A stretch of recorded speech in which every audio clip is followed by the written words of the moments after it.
माननीय अध्यक्ष जी, मेरा एक पॉइंट ऑफ ऑर्डर है। हम अपने मंत्री परिषद से एक मंत्री को हटा के, क्योंकि ये मेरा स्वयं का फैसला नहीं है, ये पूरे जो हमारे पक्ष में जो जितने भी एमएलए बैठे हुए हैं मेरे साथी, सबका ये बहुमत है कि हमें एक मंत्री को, क्योंकि थोड़ा हमें लगता है कि हमारे वो विचारधारा से इतना मैच नहीं होता है, तो हम उन्हें जो हमारे आयुष जानी जी को हटाकर दूसरे विपक्ष में स्वागत है आपका।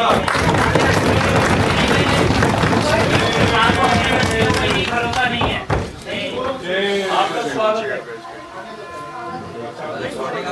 अगर ये संभव है तो मैं विपक्ष में जाना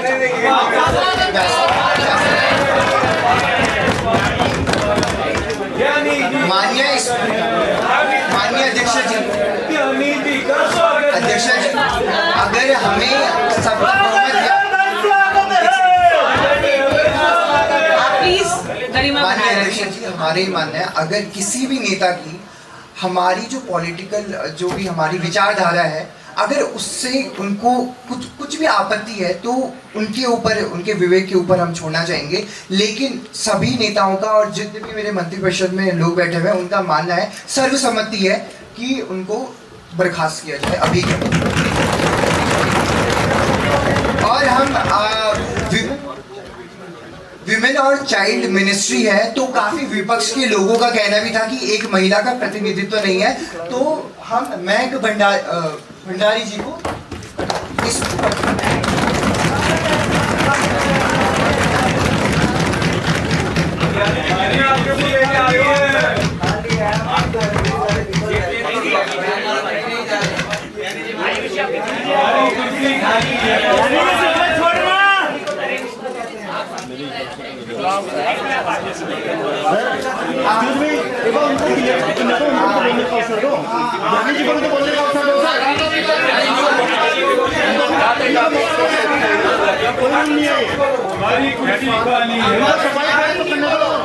आप अपनी बात रखिए।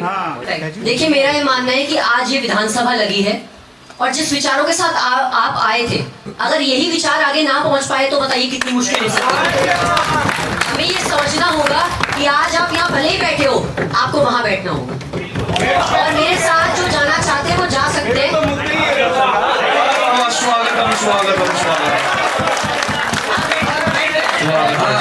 चर्चा शुरू करिए। अरे चर्चा प्रारंभ करते हैं, समय बहुत जल्दी भाग रहा है, प्लीज आप चर्चा करिए। किसको कंक्लूजन? अरे ये हो गया कंक्लूजन। अब आप नाम लीजिए प्लीज। अब मैं नाम लीजिए। 4 बजे बंद हो जाएगा, नाम लीजिए। अरे अंकुर जी प्लीज नाम, प्लीज। आप अपने क्षेत्र की समस्या नहीं रख पाएंगे अंकुर जी, सच में बताओ, वो बहुत जरूरी है, वो बहुत जरूरी है। नाम नहीं चाहिए हमें, नाम हमारे पास है, आप बैठ जाइए बस, हमारे पास नाम है, सब कुछ है, लिस्ट जाएगा बस। एक सेकंड प्लीज। अब इसमें कोई वो नहीं है। माननीय सदस्यगण, ओपन चर्चा स्टार्ट की जाती है। जो भी अपना वक्तव्य देना चाहता है वो एक एक करके देगा। 1 मिनट का समय होगा, संयम के साथ देगा। माननीय गणेश चौहान जी।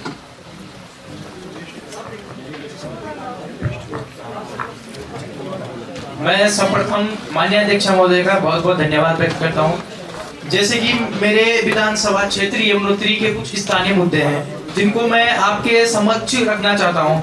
जैसे कि यमुनोत्री विश्व प्रसिद्ध धाम है और बड़कोट और चिन्यालीसौड़ इसके मुख्य नगर है, लेकिन बड़कोट और चिन्यालीसौड़ में भी मूलभूत सुविधाएं नहीं है। जैसे कि पेयजल एक मुख्य समस्या है, साथ ही जो हॉस्पिटल देखे जाएं बड़कोट और चिन्यालीसौड़ के, तो वहाँ पर आज तक अल्ट्रासाउंड मशीन नहीं है, एक्सरे मशीन नहीं है, और साथ ही हमारे पूरे उत्तरकाशी जिले में एक मेडिकल कॉलेज नहीं है, और इसके साथ ही मेरे पूरे उत्तरकाशी जिले में मात्र एक बीएड कॉलेज है। हमारे क्षेत्र के युवाओं को, क्षेत्र के अनेक लोगों को देहरादून या कहीं और जगह, श्रीनगर जैसे जगह बीएड करने के लिए जाना पड़ता है। ये भी एक बहुत गंभीर समस्या है। इसके साथ ही मैं एक यमुनोत्री विधानसभा की एक मुख्य समस्या को आपके सामने रखना चाहता हूँ। जैसे कि आप जानते हैं कि 30 अप्रैल को यमुनोत्री धाम की यात्रा शुरू हो जाएगी, लेकिन यमुनोत्री क्षेत्र में एक डबरकोट नामक स्थान है जहां हर वर्ष भूस्खलन होता है, जो कि एक गंभीर समस्या है। और यदि बात करें 15-16 जून के बाद बरसात शुरू हो जाती है और भूस्खलन इतना ज्यादा होता है। कुछ समय पहले एक पुलिस के जवान की मृत्यु हो गई थी। माननीय विधायक जी जल्दी बस करो। 2 सेकंड में। पुलिस के जवान की मृत्यु हो गई थी भूस्खलन के कारण। वो शहीद हो गए थे, अपनी ड्यूटी करने के दौरान वो शहीद हो गए थे। तो मैं इस मुख्य समस्या को और सदन का ध्यान आकर्षित करना चाहता हूं कि इस समस्या एक बहुत बड़ी गंभीर समस्या है भूस्खलन की। इसको जल्द से जल्द इसका समाधान निकाला जाए। बहुत बहुत धन्यवाद और आभार। माननीय सौरभ सिंह रावत जी।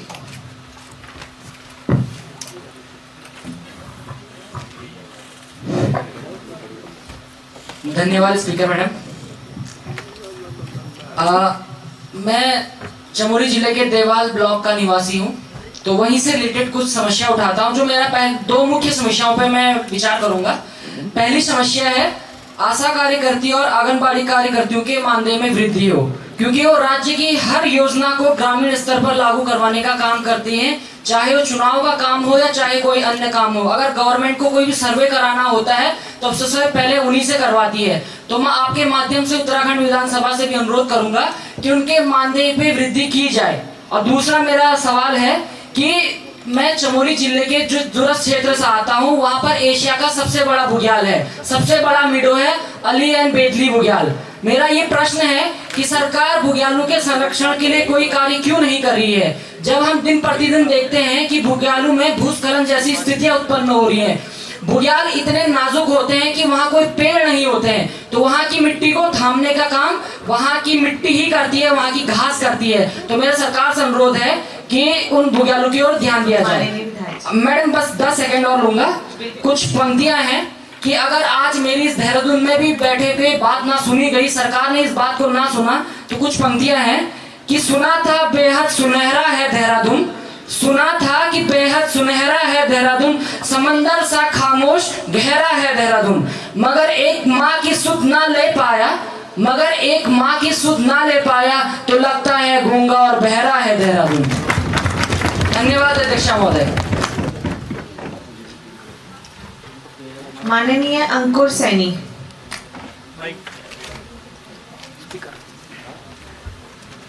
धन्यवाद अध्यक्ष महोदय जी।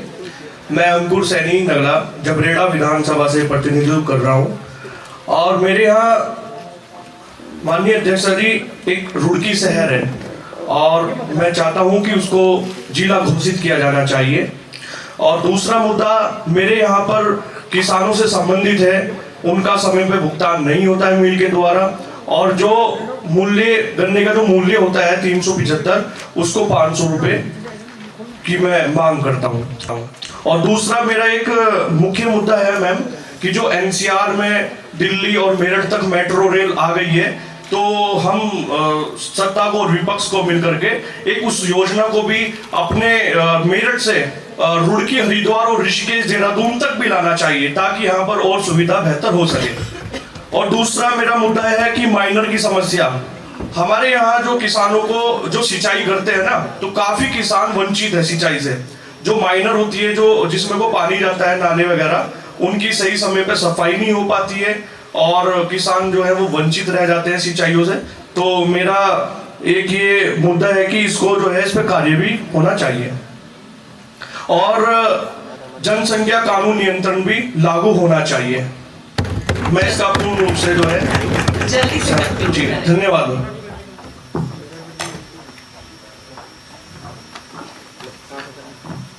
माननीय पवन कुमार जी। धन्यवाद अध्यक्ष महोदय। सर्वप्रथम मैं अपने क्षेत्र की बात ना करके पूरे उत्तराखंड राज्य की बात करूंगा। उत्तराखंड में एक धनगर समाज जो जाति है वो निवास करती है और चूंकि उत्तराखंड में उत्तर प्रदेश वाले सारे नियम कानून लागू होते हैं, तो उत्तर प्रदेश में 24 जनवरी 2019 को एक शासनादेश लागू हुआ था जिसमें धनगर समाज को अनुसूचित जाति का प्रमाण पत्र दिया जाता है। वही कानून और नियम होने के बावजूद अभी तक उत्तराखंड में धनगर जाति प्रमाण पत्र के लिए कोई शासनादेश लागू नहीं हुआ है। मैं सरकार से मांग करता हूं कि जल्द से जल्द ये धनगर जाति प्रमाण पत्र के लिए शासनादेश करें। इसके साथ साथ जिस विधानसभा से मैं आता हूं, पिरान कलियर विधानसभा, वहां पर नवसर्जित नगर पंचायत इमली खेड़ा जो मेरा गांव है, बहुत पुराने टाइम पे टंकी वहां पे निर्माण हुई थी। आज 20 वर्ष हो गए उस टंकी को वहां से खराब हुए। सत्ता पक्ष विपक्ष सब लोग वहां पर है, लेकिन आज तक उसकी कोई सुध नहीं ले पाया है। पिछले 20 वर्षों से वो टंकी ऐसे के ऐसी पड़ी है। तो मैं सरकार से आग्रह करूंगा कि इस टंकी को पुनः चालू करने का सोचे और चलाए। तीसरी, बहादुराबाद से लेकर और भगवानपुर तक का जो क्षेत्र है, वो क्षेत्र ज्वालापुर विधानसभा में भी आता है, पिरान कलियर विधानसभा में भी आता है और भगवानपुर क्षेत्र में भी आता है। माननीय प्रतिपक्षी थोड़ा जल्दी कंक्लूड करें। उस पूरे क्षेत्र में एकमात्र जो रोड पर पीएचसी है, प्राइमरी हेल्थ सेंटर, वो एकमात्र इमली खेड़ा में है। और उस रोड पर आवागमन इतना ज्यादा है कि कांवड़ यात्रा भी उधर से निकलती है और जम्मू कश्मीर साथ साथ हरियाणा सभी वाहन वहां से निकलते हैं। तो मैं चाहता हूं कि उस पीएचसी को सीएचसी में कन्वर्ट करने का काम सरकार करे। क्योंकि हमारे नेता प्रतिपक्ष ने किसानों का मुद्दा रख दिया है, तो मैं उस पर बात नहीं करूंगा। और मैं ये चाहता हूं कि पिरान कलियर क्षेत्र में एक डिग्री कॉलेज सरकार जरूर खुलवाए, ताकि हमारी बहन बेटियों को, बहनों को सुविधा मिल सके। धन्यवाद।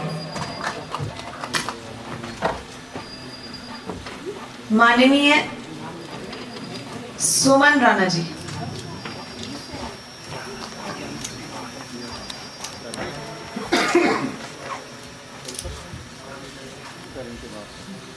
माननीय अध्यक्ष जी, बहुत बहुत धन्यवाद कि मुझे सदन के तीसरे दिन बोलने का मौका मिला। माननीय अध्यक्ष जी, मैं 2 बिंदु यहाँ पे लेके आना चाहूंगी। पहला तो राज्य मुद्दा है, और राज्य मुद्दा से ज्यादा मैं बोलना चाहूंगी हम बेटियों का मुद्दा है। माननीय अध्यक्ष जी, जैसा हम देख रहे हैं कि आजकल 2000 पुलिस भर्तियां चल रही हैं, 2000 भर्तियां, उनमें से 2 सीट भी हम महिलाओं को नहीं दी गई है, बिल्कुल भी नहीं दी गई है। और हम बात करते हैं कि हम 50% आरक्षण देंगे महिलाओं को, तो ये हमारे साथ अन्याय है। माननीय अध्यक्ष जी, जैसे कि हम बेटियों को जो है काफी स्ट्रगल करके आना पड़ता है देहरादून। हम खुद 3 बहनें हैं और मेरी मम्मी ने काफी हमें इस उसमें भेजा कि तुम जाओ कुछ करो, हमें पढ़ाया लिखाया, लेकिन सरकार जो है सीट नहीं निकाल रही, तो शायद हमारे पढ़ने का कोई फायदा नहीं है, क्योंकि हमें कुछ कर दिखाने का मौका नहीं दिया जा रहा है। माननीय अध्यक्ष जी, मैं सरकार से गुहार करूंगी, गुहार भी नहीं, अपने हक की लड़ाई लड़ूंगी कि हमें जो है सीट दी जाए। दूसरा मेरा मुद्दा है, मैं घनसाली विधानसभा क्षेत्र से हूँ। तो माननीय अध्यक्ष जी, वहाँ पूरा विधानसभा हमारा बहुत बड़ा है और वहाँ बस एक ही महाविद्यालय है। उस महाविद्यालय में इतने कोर्स है कि शायद मेरी एक उंगली में भी पूरा ना हो। BA, MA, बस इसके अलावा BSc और इसके अलावा कोई कोर्स नहीं है। मेडिकल के लिए हमें श्रीनगर आना पड़ता है और बीटेक के लिए हमें देहरादून आना पड़ता है, और 4-4, 5-5, 10,000 किराया भरना पड़ता है एक सिंगल कमरे का। करणपुर हो गया, हमारा ये पथरीबाग पटेल नगर हो गया, यहाँ हम इतना किराया भरते हैं। हाँ। माननीय अध्यक्ष जी, मैं चाहती हूँ कि हमारा जो विधानसभा क्षेत्र है वहाँ का एकमात्र महाविद्यालय, उसे डेवलप किया जाए, वहाँ और जो कोर्स है वो अवेलेबल करवाए जाए, बस लगवाई जाए, क्योंकि विधानसभा क्षेत्र से हमारा महाविद्यालय जो कम से कम 10 किलोमीटर दूर है, बच्चों को पैदल आना पड़ता है और लड़कियों को ओपन से भराना पड़ता है, वो रेगुलर कॉलेज नहीं जा पाती। और माननीय विधायक अध्यक्ष जी, मेरी एक और मुद्दा है, आप जल्दी करें। एक और है कि जो विधवा पेंशन है उसमें वृद्धि की जाए। एक सिंगल पेरेंट के लिए काफी मुश्किल है अपने बच्चों को पालना। हमें बस 1500 कुछ दी जाती है पर महीने, और वो बहुत नहीं हो पाता माननीय अध्यक्ष गुजारा उसमें बच्चों को पालना, पढ़ाना, लिखाना। तो मैं चाहती हूँ अपने मुख्यमंत्री जी से कहूँ, ये बात उन तक पहुँचाओ कि इसमें वृद्धि की जाए।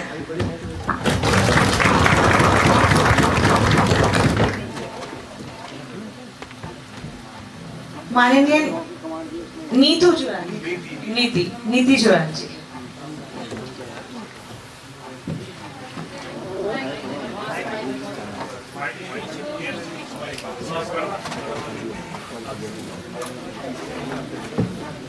मैं समस्त सदस्यगण से को पुनः अवगत कराना चाहूंगी कि हमारा जो ये ओपन चर्चा का विषय है वो क्षेत्र से संबंधित है। कृपया उसी पे संबोधित करके आप बताएं, जिससे कि समय सीमा में ही आपका विचार यहाँ तक आ सके।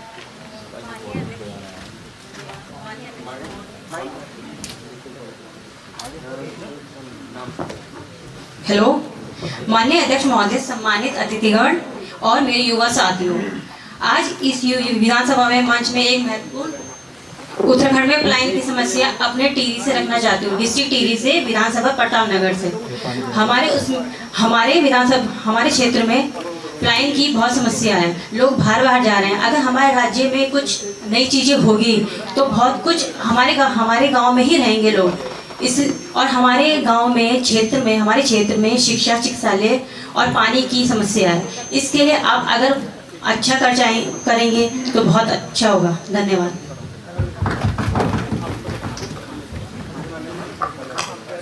माननीय अभिषेक सेमवाल जी।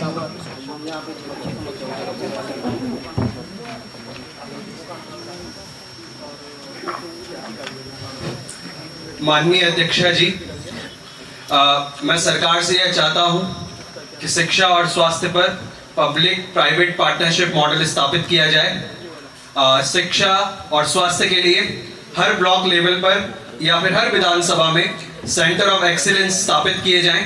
उसका 30 से 40% क्रियान्वयन प्राइवेट हॉस्पिटल्स को और प्राइवेट यूनिवर्सिटीज को दिया जाए। आप उनको टैक्स में रियायत दीजिए और फिर उनसे कहिए कि जो टैक्स का पैसा आप सरकार को दे रहे हैं, सरकार को देने की जगह आप इन सेंटर ऑफ एक्सीलेंस को दीजिए और उन पर कार्य कीजिए। अध्यक्ष जी, इन सेंटर ऑफ एक्सीलेंस में न केवल शिक्षा बल्कि स्वरोजगार की शिक्षा भी दी जाए और हमारे दूर दराज क्षेत्रों से केवल और केवल एक ग्रुप सी के एग्जाम की तैयारी के लिए करणपुर में रहने वाले जो बच्चे हैं उनको वहीं पर वाईफाई की सुविधाएं दी जाए और सरकार के माध्यम से ऑनलाइन जो कोचिंग वगैरह है वो भी उन्हीं सेंटर ऑफ एजुकेशन में सायंकाल में चलवाई जाए और वहीं पर लाइब्रेरी की सुविधा भी दी जाए। यह मेरा ऐसा मानना है। धन्यवाद समय देने के लिए।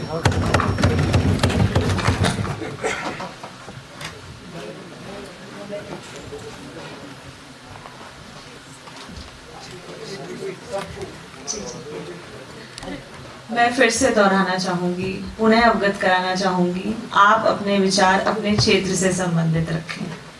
समय कम है, उस 1 मिनट में आपके विचार हमारे तक आने चाहिए।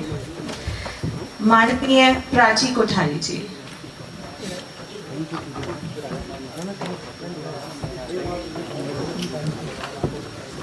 सर्वप्रथम मैं हमारी माननीय अध्यक्ष जी का धन्यवाद करना चाहती हूँ, उन्होंने मेरे को बोलने का मौका दिया है।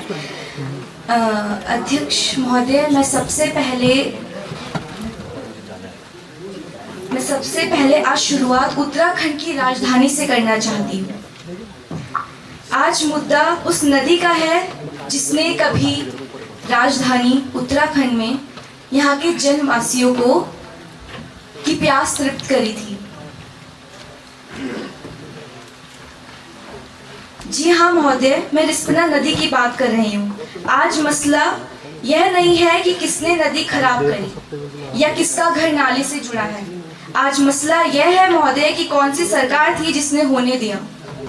और अगर बात करना चाहूँ पेड़ों की, जो विकास की आहुति चढ़ गए हैं, माननीय सदस्यगण, किस सरकार की भागीदारी है इसमें और कब तक नागरिक इनके परिणामों को झेलते रहेंगे। मैं जानना चाहती हूँ कि कब तक इन मुद्दों के बारे में बात किया जाएगा और कब तक इन पर काम किया जाएगा। धन्यवाद।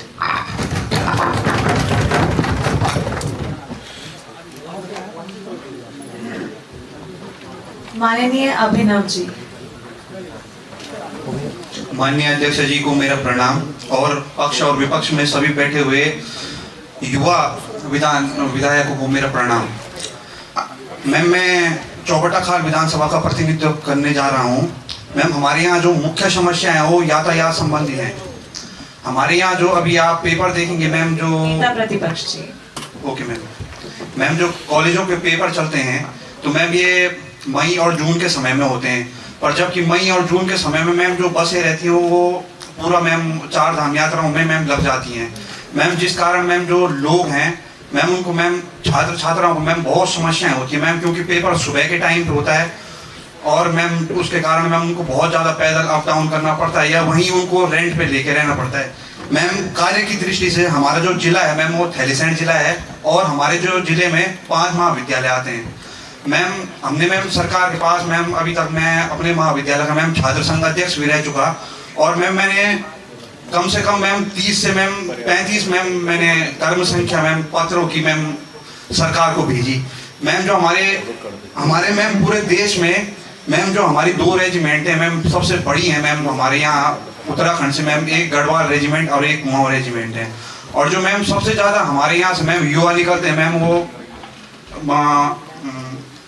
आर्मी में मैम निकलते हैं, जिसमें मैम 2 विधानसभाएं मैम मुख्य हैं, एक चौबट्टा खाल विधानसभा हो गई और दूसरी मैम लैंसडाउन विधानसभा हो गई।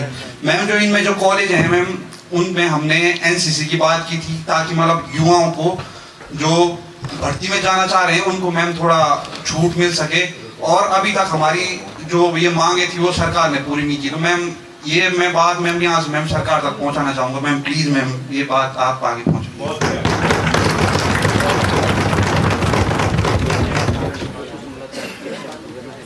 माननीय यशपाल जी हैं सदन में? जी मैम, ये कहना चाहता हूँ कि युवा पलायन कर रहा है और सरकार को ये ध्यान देना चाहिए कि यहाँ के युवा कृषि की ओर ध्यान रखें और आज के समय में ऑर्गेनिक कृषि को बढ़ावा दिया जा रहा है तो उस पर हमारी सरकारें काम करें और पहाड़ के जो युवा हैं उनका रुझान कृषि की ओर है लेकिन पर सरकार सपोर्ट नहीं करती है। तो मैं ये कहना चाहता हूँ कि सरकारें कृषि की ओर ध्यान करें और युवाओं के लिए अच्छी स्कीमें निकाल सकते हैं। जैसे जो खेत बंजर हो रहे हैं तो युवा उनके उपजाऊ बनाने के लिए उनको आबाद कर सकते हैं और बागवानी की खेती कर सकते हैं। तो उत्तराखंड में अगर युवा कृषि को बढ़ावा देगा तो उससे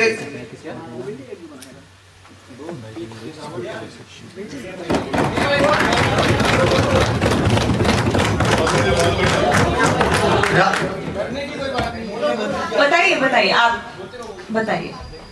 राज्य को इसमें अच्छा बढ़ावा मिलेगा और जो यहाँ की मूलभूत सुविधाएं हैं वो कृषि से ही जुड़ी हुई हैं और अगर कृषि होगी तो यहाँ का पर्यावरण भी बचेगा और उसमें बहुत कुछ हो सकता है और अगर कृषि से बढ़ावा होगा तो उत्तराखंड का नाम बहुत आगे जा सकता है कृषि में। और यहाँ के जो युवा हैं और हमारा जो क्षेत्र आते हैं हम पहाड़ों से आते हैं और पहाड़ों से आज खेती पूरी तरह खत्म हो रही है। इसका कारण एक ये है कि जो खेतों के किनारे पेड़ हो जाते हैं तो सरकार उनको काटने का आदेश नहीं देती। ऐसा कहते हैं कि परमिशन हमसे लो तो तब आप अपने पेड़ काटोगे। तो इसमें यह है जो खेतों के किनारे पेड़ होते हैं तो उनको काटने का सरकार खुद का जो जिसका है उसी को अधिकार दे, ना कि सरकार से परमिशन लेने की बात कहें। माननीय विधायक जी थोड़ा जल्दी करें। और मैं ये कहना चाहता हूँ कि अगर युवाओं का रुझान कृषि की ओर है तो उनको सपोर्ट करें। और मैं ये कहना चाहता हूँ कि जो गांव मतलब ये पहाड़ है वो आबाद तभी होंगे जब युवा हमारे शहरों से लौटकर गांव की तरफ जाएंगे और गांव में कृषि करेंगे।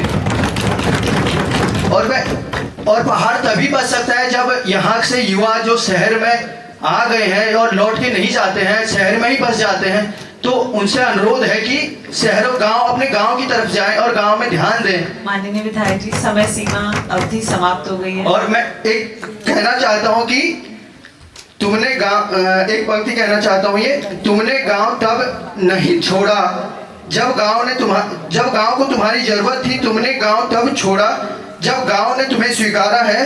सुना है तुम शहरों में बैठकर पलायन आयोग बना रहे हो। धन्यवाद। माननीय आशीष नौटियाल जी। धन्यवाद अध्यक्ष मोदी जी। और ये जो देवभूमि है ये मेरी जन्म भूमि है और मैं कहूँगा कि मैं जन्मभूमि की ही बात करूँगा। और जो जन्मभूमि मेरी देवभूमि है, मैं आज जो सबसे बड़ा समस्या हो रही है पूरी देवभूमि में, उस समस्या की मैं बात करूँगा। वो समस्या हमारी जो सबसे बड़ी है वो नशा है। हमारे प्रदेश में युवाओं की रग रग में नशा घुस चुका है और आप सोचने वाली बात यह है कि देहरादून उसका हब बनता जा रहा है। पूरे प्रदेश में देहरादून से सप्लाई किया जा रहा है नशा, सबसे बड़ी समस्या। और आप यकीन नहीं मानोगे, 16 करोड़ एक दिन की यहाँ से वो जाती है, 16 करोड़ रुपए का एक दिन में यहाँ से नशा सप्लाई किया जाता है।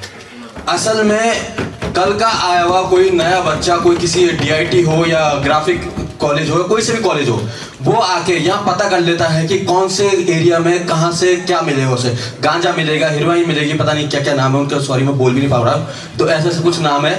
तो अगर उसे ये पता चल जाता है कि ये यहाँ से मिलेगी, सरकार और पुलिस को नहीं पता कहाँ सप्लाई किया जा रहा है। सोचने वाली बात है। क्या इसमें सरकार और पुलिस दोनों ही मिलके इसमें काम कर रही है?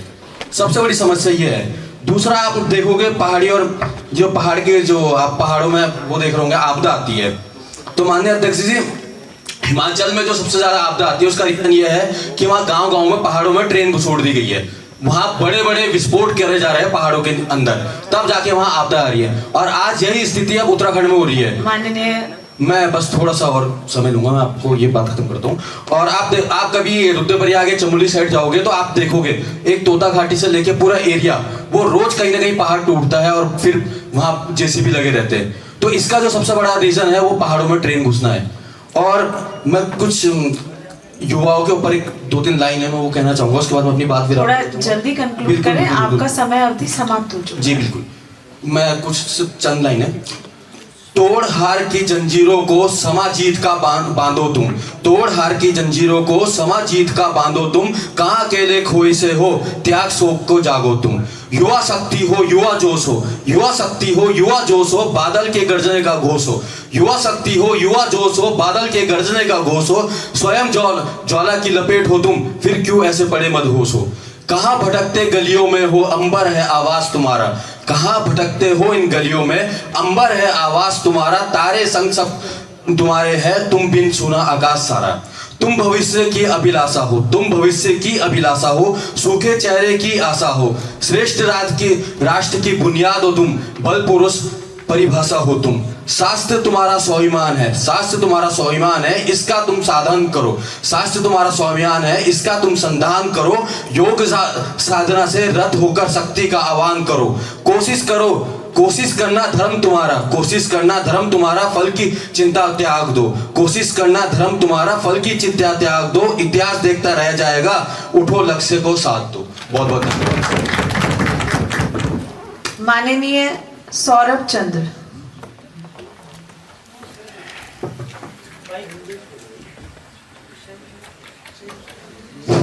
धन्यवाद अध्यक्ष महोदया जी। मैं थराली विधानसभा क्षेत्र से आता हूं और मैं वहीं की प्रमुख समस्याओं को लेकर बातचीत करना चाहूँगा।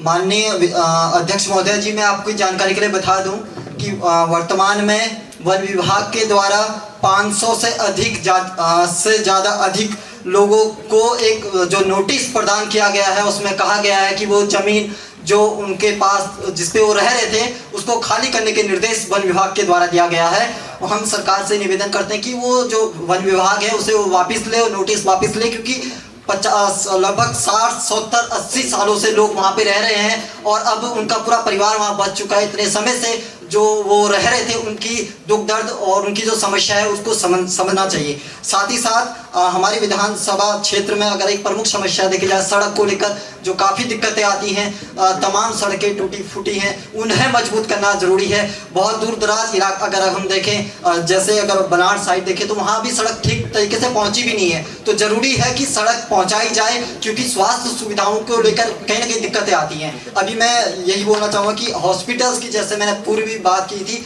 और अभी भी बात करना चाहता हूँ कि हॉस्पिटल्स को लेकर काफ़ी दिक्कतें हैं हमारे विधानसभा जो क्षेत्र है उसमें है, और वहाँ पे डॉक्टर्स की कहीं ना कहीं कमी है और पर्याप्त मात्रा में जो सुविधाएं जो उपलब्ध होनी चाहिए वो उपलब्ध नहीं है। मेरा यही निवेदन है कि सरकार वो तमाम सुविधाएं उपलब्ध करवाए, अस्थायी डॉक्टर्स की नियुक्ति करवाएं और तमाम तरह की सुविधा दें। साथ ही साथ माननीय प्रतिपक्षी जल्दी जी जी जी बिल्कुल, मैं बस जस्ट बोलना चाहूँगा। मैं ये कहना चाहता हूँ, साथ ही साथ लाटू देवता मंदिर वहाँ पे है, तो मेरा सरकार से निवेदन रहेगा कि 5वां धाम जो है उत्तराखंड का 5वां धाम लाटू देवता मंदिर को कहीं ना कहीं बनाया जाए, वो बहुत ज़रूरी है। एक टूरिस्ट के नाते भी अगर हम देखें तो टूरिस्ट के नाते अगर वो बनाया जाता है सरकार को इससे फ़ायदा होगा, कई लोगों को रोज़गार मिलेगा। ये बहुत महत्वपूर्ण विषय है। साथ ही साथ मैं ये कहना चाहता हूँ कि टूरिस्ट प्लेस काफ़ी अच्छा है। अगर हम अपनी विधानसभा क्षेत्र में देखें तो वहाँ पे टूरिस्ट को बढ़ावा दिया जाना चाहिए, टूरिस्ट प्लेस खोले जाने चाहिए, स्थानीय लोगों को वहाँ पे कहीं ना कहीं इससे रोजगार मिलेगा। ये बहुत ही महत्वपूर्ण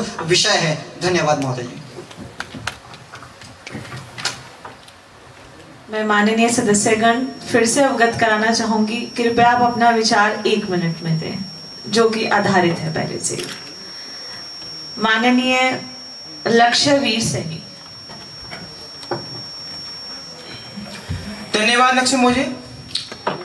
मैं हरिद्वार जिले के रुड़की विधानसभा से प्रतिनिधित्व कर रहा हूं।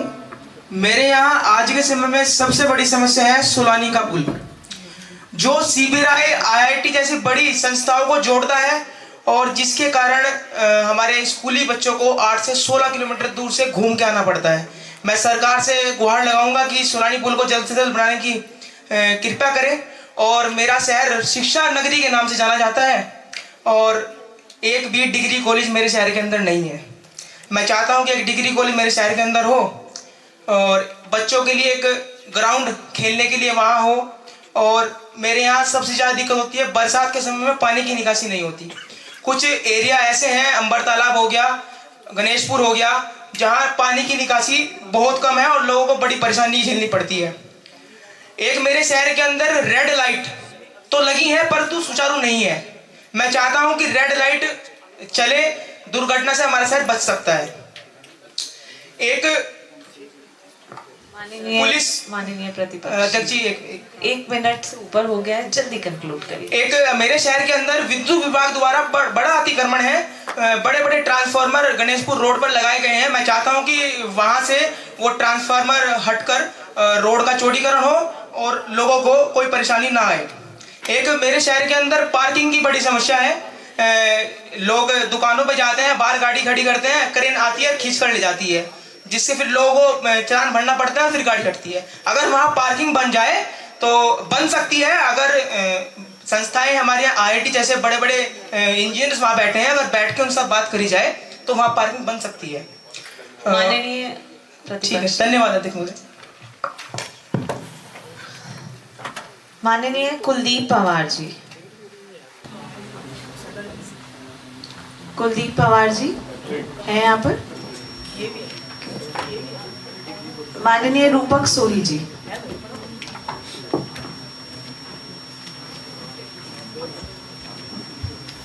धन्यवाद अध्यक्ष महोदय जी। सबसे पहले मैं बताना चाहूँगा कि मैं उत्तराखंड के सबसे बड़े कस्बे मंगलौर का प्रतिनिधित्व कर रहा हूँ और हमारा स्टेट गठित हुए 25 वर्ष पूरे हो गए, लेकिन इंटर कॉलेज से आगे हम नहीं बढ़ पाए। मेरी पहली मांग है कि मेरे कस्बे में गवर्नमेंट डिग्री कॉलेज की स्थापना की जाए। मेरी दूसरी मांग है कि NHAI से नेशनल हाईवे 58 बनाते हुए भारी चूक हुई है।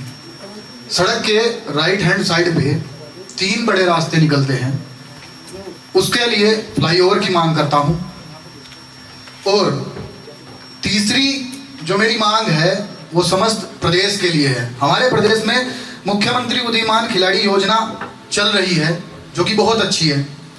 उसमें एक बैटरी टेस्ट होता है जिसमें कुछ टेस्ट होते हैं, लेकिन उसका टेस्ट का जो फायदा जाता है वो धावक को ज़्यादा जाता है, जबकि हम चाहते हैं कि उस पर पांडव नीति अपनाई जाए। जैसे गुरु द्रोणाचार्य जी ने हमारे पांडवों को उनके 5 अलग अलग गुणों पर उन्हें शस्त्र विद्या सिखाई थी, इसी तरह हम उस बैटरी टेस्ट के माध्यम से केवल धावकों को चुन रहे हैं, जबकि स्पोर्ट तो बहुत ज़्यादा है। मेरी बात सुनने और समझने के लिए धन्यवाद।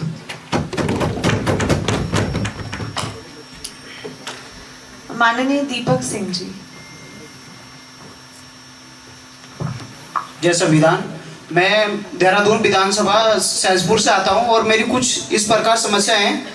जो साधना नदी है उसका खनन लगभग प्राइवेट कंपनियों को दे चुकी है सरकार। अब वो प्राइवेट कंपनियों से वापस लिया जाए। जो उसकी खुदाई है 3 मीटर कर दी गई है। लगभग फुट में 11 फीट होती है वो। जो सिंचाई विभाग की जो नहरें हैं वो काफ़ी ऊपर हो चुके हैं, जिस कारण से पानी उन पर नहीं जा पा रहा है। तो आपसे निवेदन है मुख्यमंत्री जी से कि वो गहराई जो है 3 मीटर है वो इसे 1 मीटर कर दें।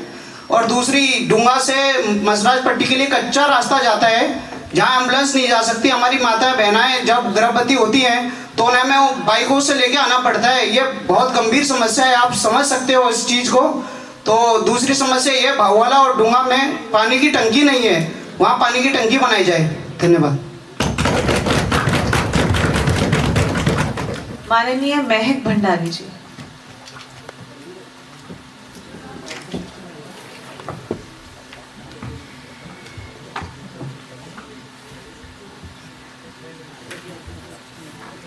सदन को नमस्कार। मेरा पहला मुद्दा जो मेरा रहेगा वो ये है कि हरावारा नगरौंदा क्षेत्र में जो सीवेज लाइन का काम किया गया, सड़कों को 10 बार खोदा गया, उससे आपत्ति नहीं है।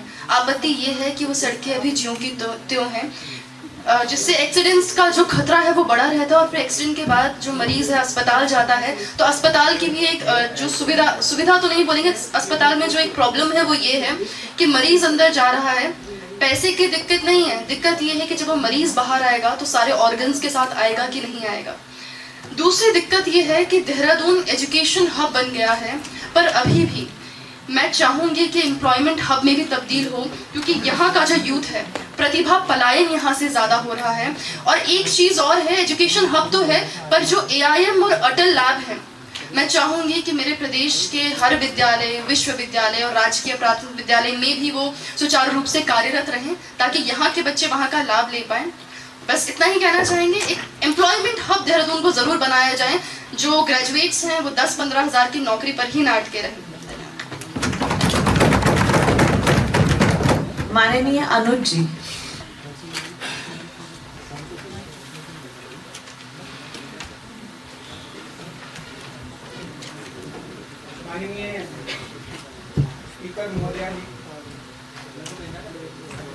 सदन में उपस्थित सभी सम्मानित सदस्यगण, आज मेरी जो समस्या है वो आप सभी की समस्या भी है।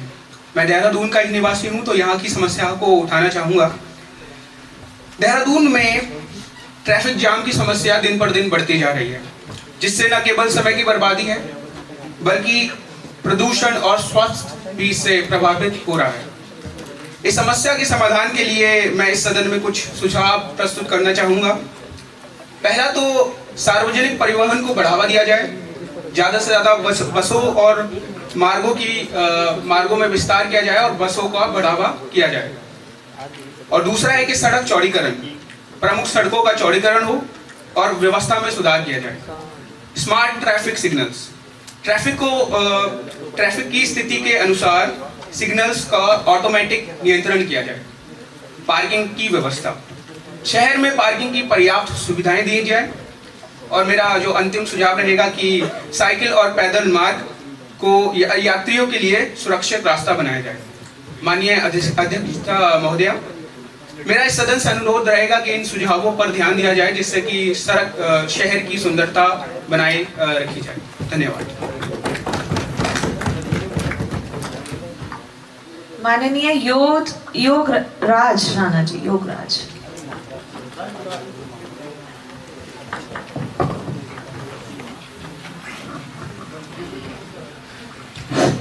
माननीय अध्यक्ष महोदय, मैं सेब की बागवानी क्षेत्र से आता हूं, इसलिए मैं सरकार से यह विचार रखना चाहूँगा कि सेब की बागवानी हेतु उचित हम नियम बनाएं, जिससे रखरखाव और औषधि वितरण आम जन को पर्याप्त मिल सके।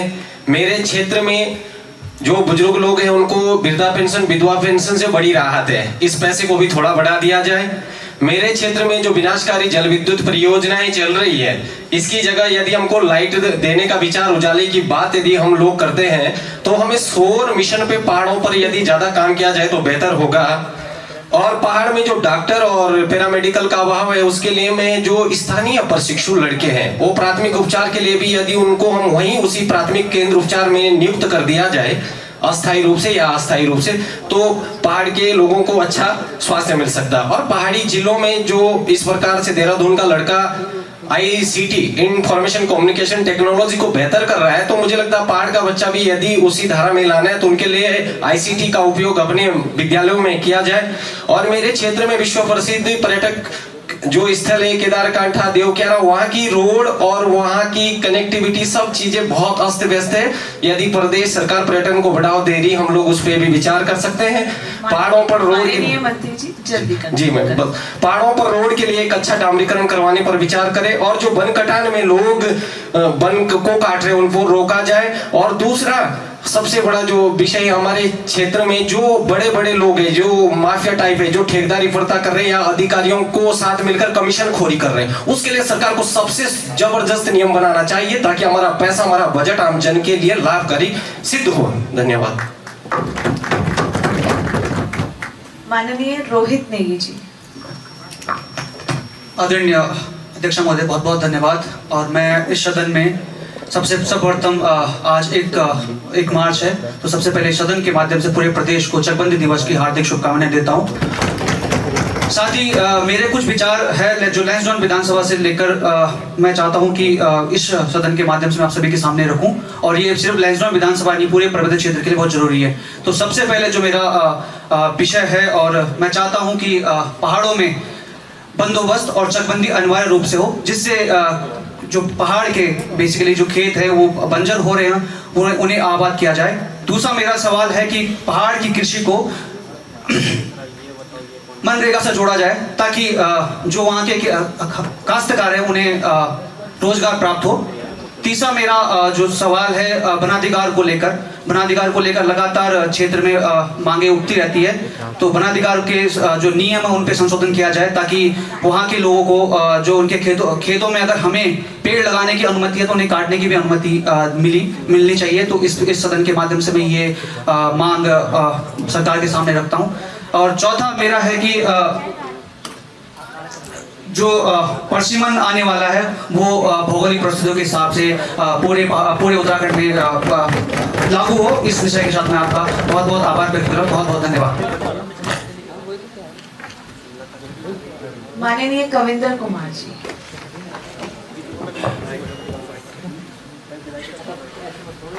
अध्यक्ष महोदय धन्यवाद। मैं गदरपुर विधानसभा से आता हूँ।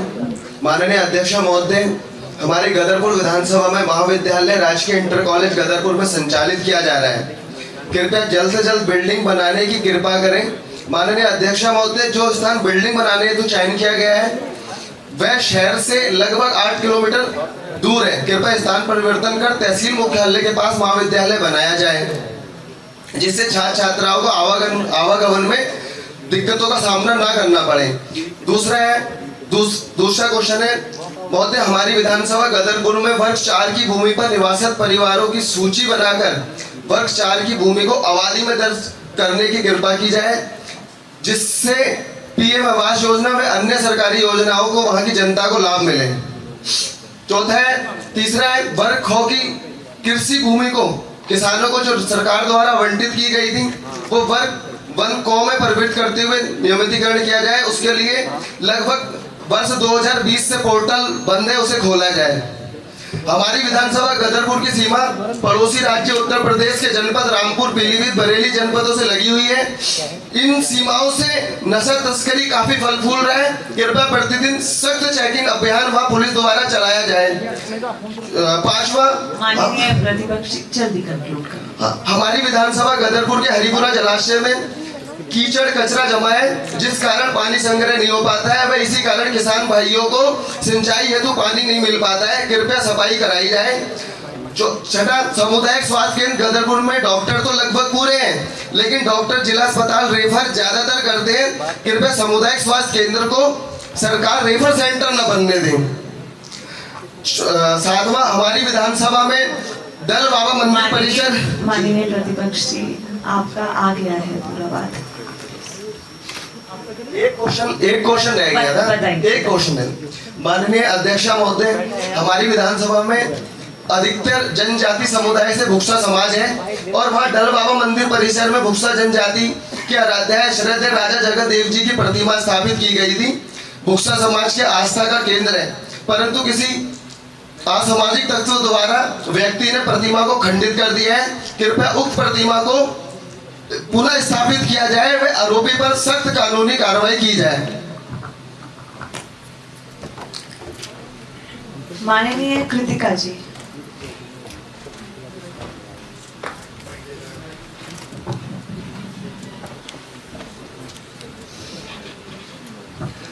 सर्वप्रथम आप सभी को मेरा नमस्कार। मैं चक्राता विधानसभा का प्रतिनिधित्व करना चाहूँगी।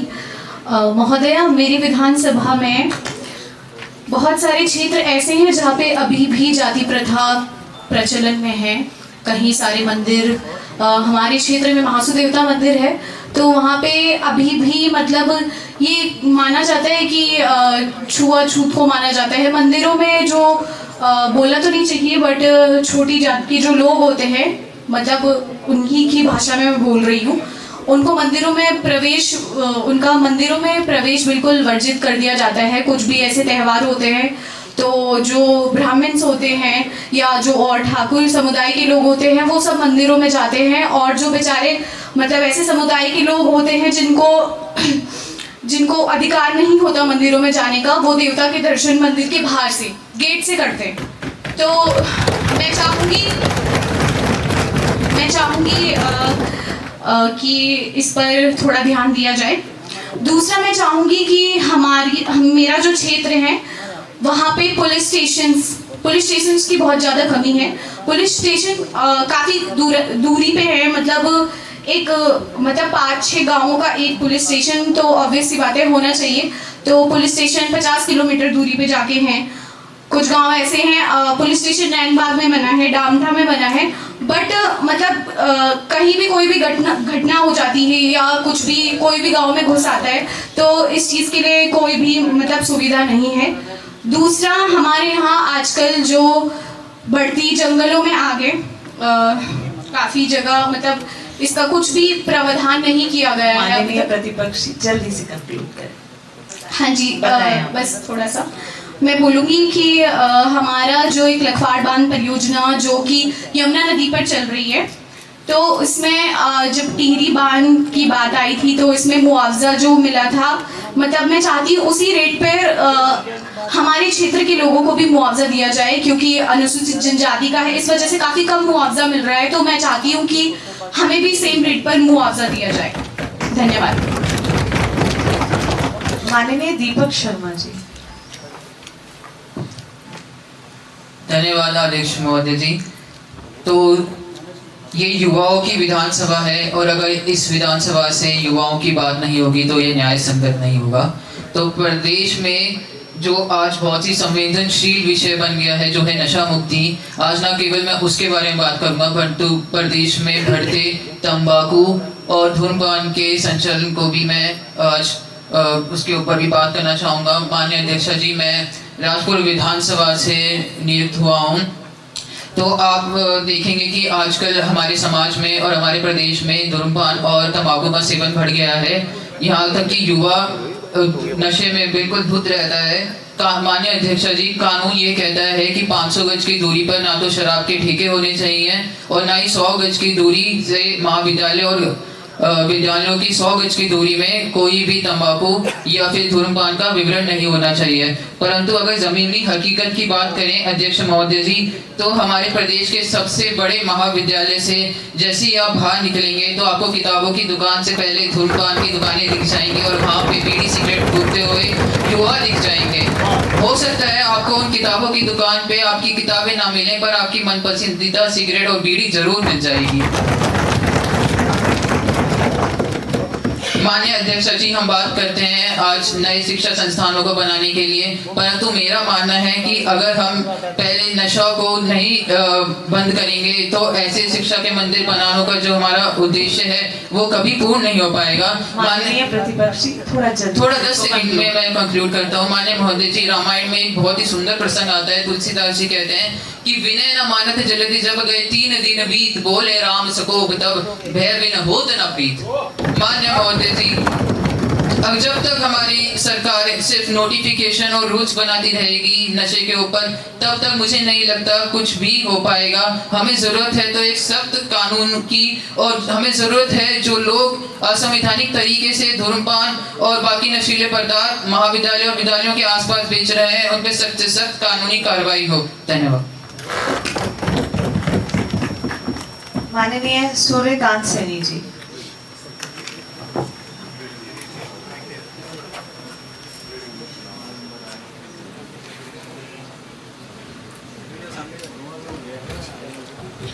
माननीय अध्यक्ष जी, मैं आपसे अपने कुछ विषय रखना चाहता हूँ। हमारे भगवानपुर क्षेत्र में हमारे एक गद्दावर नेता रहे हैं सुरेंद्र राकेश जी, वो कैबिनेट मंत्री थे। उनके समय में हमारे जो ग्राम पंचायत है उसने 150 बीघा ज़मीन उनको मेडिकल कॉलेज बनवाने के लिए दी थी, doctor Bhimrao Ambedkar college, medical college के नाम से। तो सर उसका 50 लाख का जैसे सर्वे भी हो गया था, और उनकी जो टेस्टिंग वेस्टिंग ज़मीन की थी वो सब चीज़ें हो गई थी। और उस टाइम हरीश रावत जी सीएम थे, उन्होंने उसका जैसे भूमि पूजन भी कर दिया था, लेकिन उसके बाद आज तक वो मेडिकल कॉलेज वहाँ पे स्थापित नहीं हुआ है। दूसरा विषय ये है, जो उत्तराखंड खेल विभाग द्वारा जो मेरा अपना जो रग्बी खेल है उसको SGFI होता है ना स्कूल लेवल पर, उसमें ऐड किया जाए।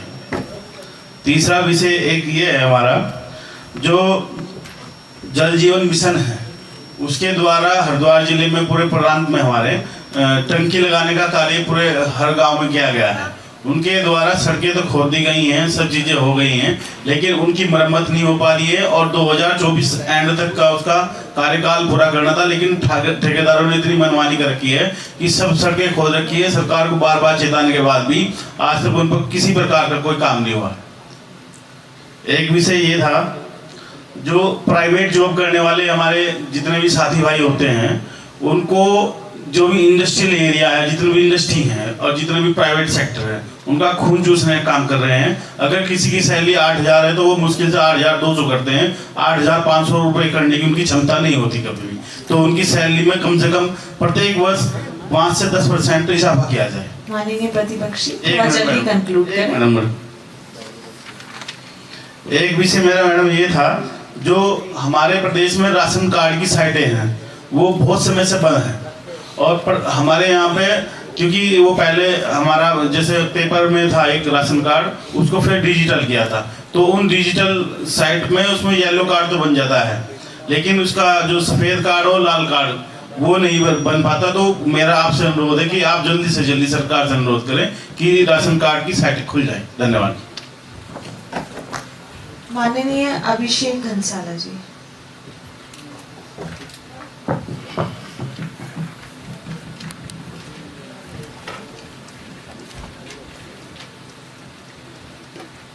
धन्यवाद अध्यक्षा महोदया जी।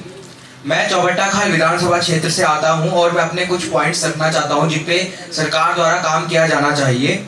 सबसे पहला, हमारे क्षेत्र में पलायन की मार गढ़वाल में सबसे ज्यादा है, गढ़वाल में सबसे ज्यादा पौड़ी गढ़वाल क्षेत्र में है, तो इस पे सरकार को काम करना चाहिए। और आए दिन हमारी विधानसभा क्षेत्र में जानवरों के हमले स्थानीय निवासियों पे बढ़ते जा रहे हैं, इस पे वन विभाग को संज्ञान लेना चाहिए, उस पे कार्रवाई करनी चाहिए।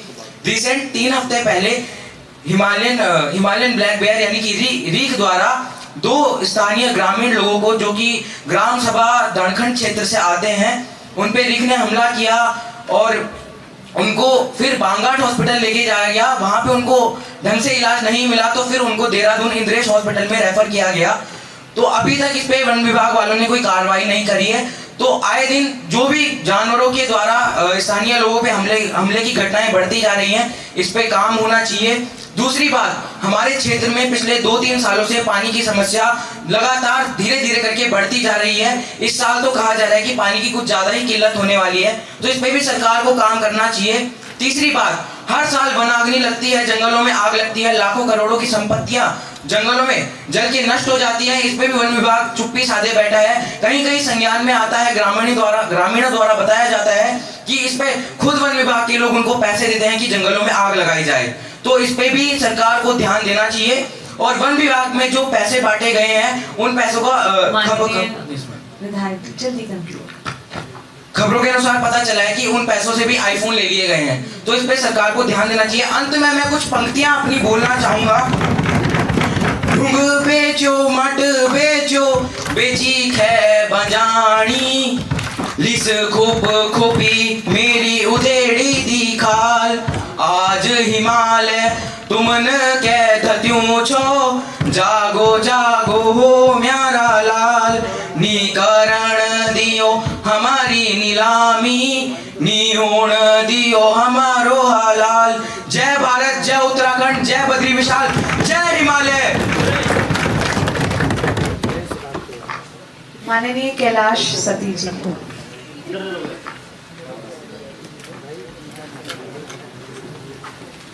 धन्यवाद अध्यक्ष महोदय, मेरे को बोलने का अवसर देने के लिए।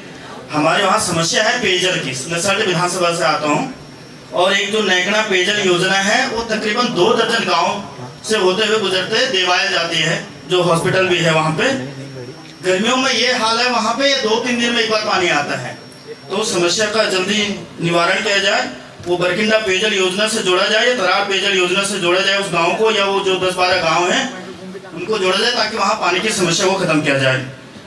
बाकी वहाँ पे स्वास्थ्य का भी बहुत बुरा हाल है। चिकित्सालय आपने देखा होगा, जो मरचुला में बस हादसा हुआ था, देवायल हॉस्पिटल से रेफर सेंटर है, वहाँ बहुत सारी समस्या। पहाड़ में तो बहुत सारी समस्या, एक समस्या नहीं।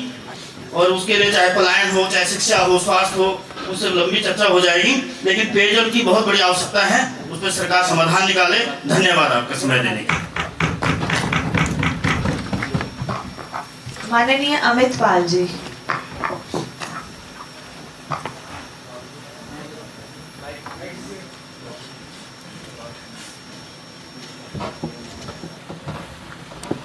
हेलो माननीय महाअध्यक्ष जी, नमस्कार। मेरा कहने का मतलब, मैं यहीं देहरादून से हूँ। मेरा क्या कहते हैं, मेरी देहरादून की समस्या ये है कि यहाँ पे ओवर स्पीडिंग के चक्कर से बहुत सारे एक्सीडेंट हो रहे हैं, तो उसको रोका जाए और लोगों का बहुत मतलब चालान काटा जाए ओवर स्पीडिंग के चक्कर से। यहाँ पे सड़कें चौड़ी करी जाए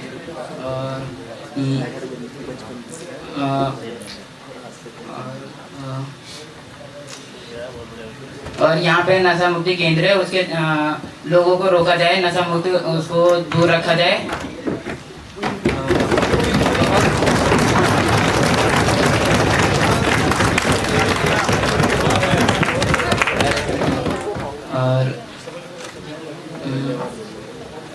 और विद्यालय में शिक्षा की बहुत कमी हो रही है, उसके टीचर कम आ रहे हैं सरकार और कॉलेजों में, इसके चक्कर से बच्चों की पढ़ाई कम हो रही है। धन्यवाद।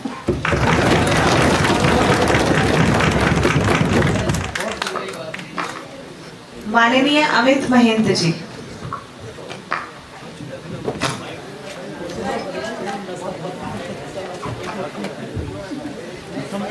हेलो महोदय, मैं उत्तरकाशी की यमुनोत्री विधानसभा से आता हूँ। हमारे क्षेत्र की कुछ समस्याएं हैं जिन्हें मैं आपके समक्ष रखना चाहूँगा। पलायन, जिसका मुख्य कारण स्वास्थ्य व्यवस्था, शिक्षा व्यवस्था और एक खेल मैदान है। महोदय, हमारे गांव में एक खेल मैदान 4 साल पहले शुरू हुआ था, लेकिन आज तक वो पूरी तरीके से तैयार नहीं हुआ है। उसके कारण कुछ राजनीतिक मतभेद हैं। मैं चाहता हूं कि आपके माध्यम से उन राजनेताओं तक मेरी बात पहुंच सके जो इसको अभी तक पारित नहीं कर पाए और उसको बना नहीं पाए। और शिक्षा, महोदय मैं कहना चाहूँगा कि हमारे जो क्षेत्र हैं वहाँ पर शिक्षा बहुत ही अभी उसकी बहुत ही खराब हालत है, उसके चक्कर से पलायन हो रहा है। महोदय, हमारे उच्च शिक्षा जो 11वीं 12वीं की जो हमें कक्षाएं पढ़नी पड़ती है, उसके लिए हमें 1 से 2 घंटे का रास्ता तय करके जाना पड़ता है। महोदय, बहुत दिक्कतें होती हैं जब सुबह 5 बजे उठकर 2 घंटे पैदल चलकर हमको उन जंगली रास्तों से दूसरे विद्यालयों की ओर जाना पड़ता है। तो मैं चाहता हूँ कि उच्च शिक्षा, जो उच्च माध्यमिक शिक्षा है, वो हमारे गाँव में खोली जाए और उसके लिए सभी का मैं साथ चाहता हूँ। और स्वास्थ्य व्यवस्था, जैसा कि हमने पहले भी जिक्र किया था इस बारे में। उत्तरकाशी में बहुत दयनीय जो स्थिति है इस समय उस स्वास्थ्य व्यवस्था की। हमारे गांव में या कि हमारे आस पड़ोस के किसी भी गांव में अगर किसी को समस्या होती है स्वास्थ्य से रिलेटेड, तो शायद अगर कुछ चंद मतलब 1-2 घंटे लग जाते हैं रास्ते में जाने में, दूसरे गाँव जाने में, हॉस्पिटल जाने में। तो मुझे लगता है कि अगर स्वास्थ्य क्लिनिक जो है खोले जाएँ तो उससे हमें बहुत ज़्यादा सहायता मिलेगी। और एक और मुद्दा जो है पर्यावरणीय मुद्दा है जो पूरे उत्तरकाशी में इस समय है। काफ़ी खौफ का माहौल चल रहा है। भूकंप के झटके काफ़ी बार महसूस किए जा रहे हैं, जिसका मुख्य कारण खनन है और पेड़ों को काटा जा रहा है। तो मैं चाहता हूं सरकार से कि जल्द से सॉल्यूशन लाया जाए ताकि उत्तरकाशी के लोगों को राहत मिल सके। धन्यवाद। माननीय रुद्र प्रताप सिंह जी उपस्थित है।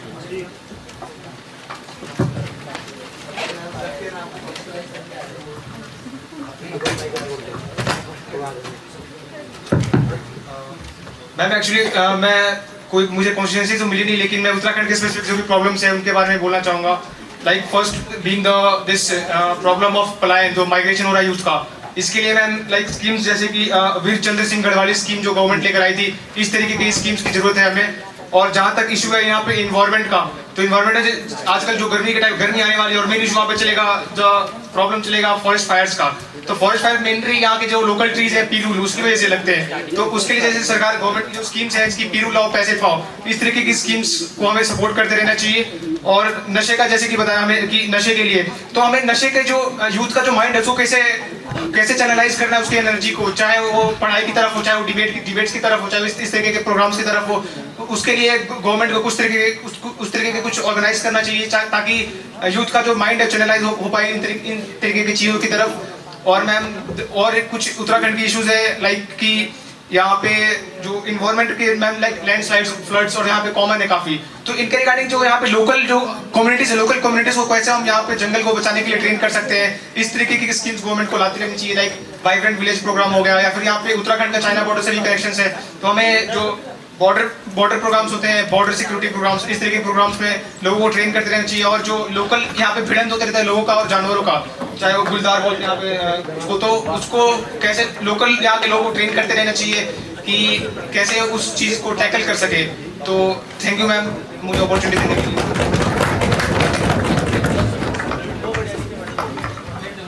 माननीय कुसुम लता जी।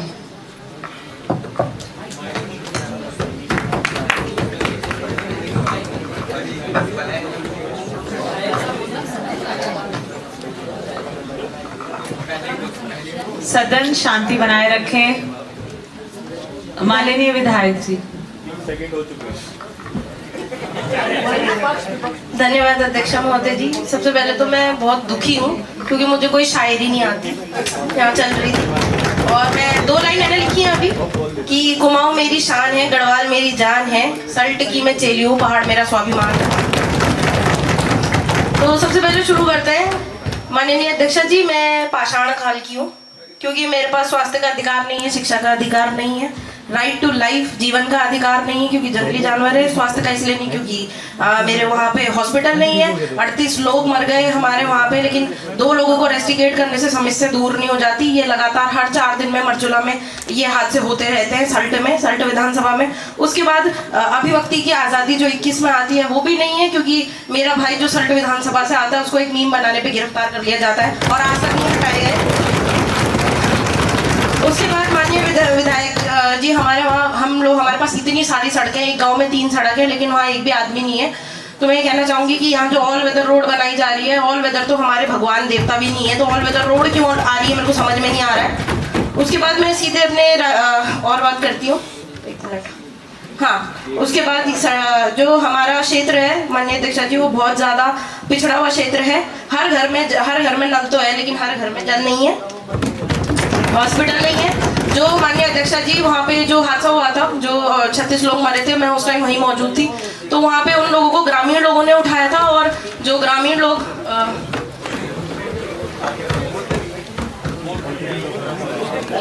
उन लोग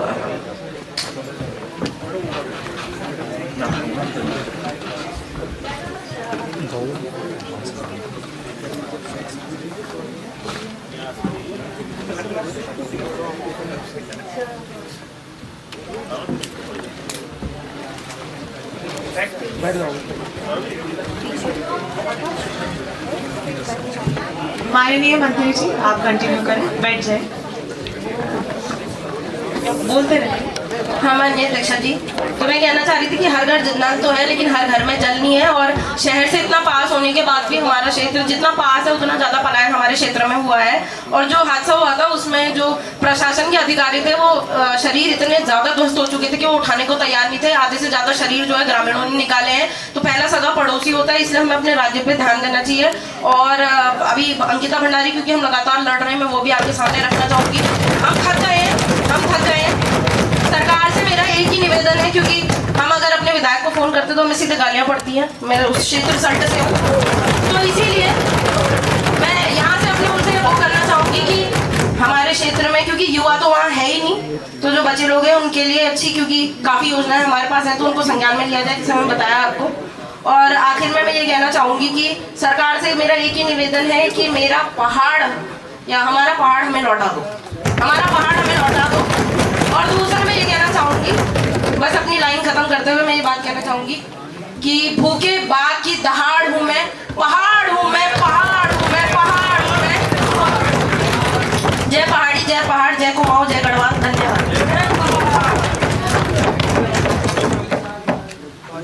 माननीय अपूर्वा तोमर जी।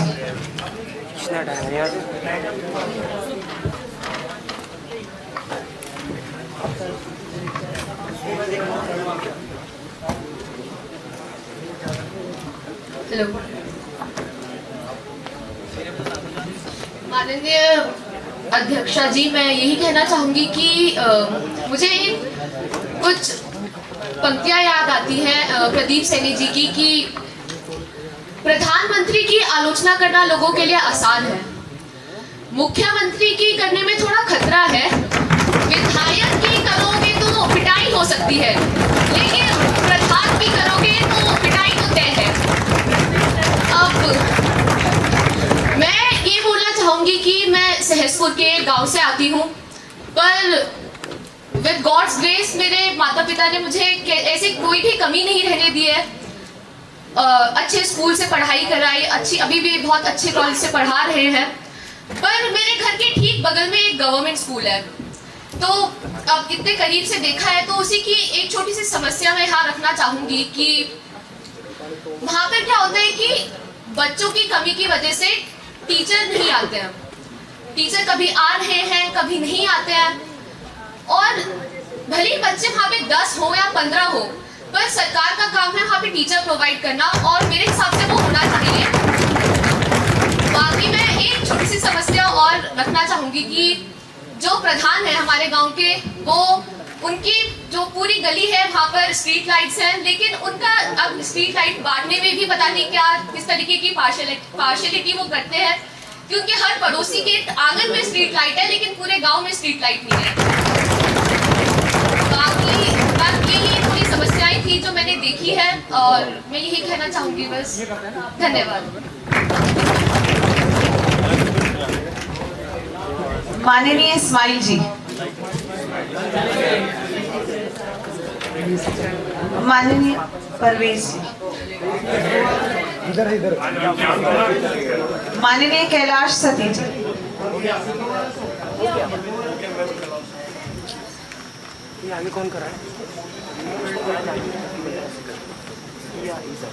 हर्ष बिश्नोई जी। माननीय हर्ष बिश्नोई।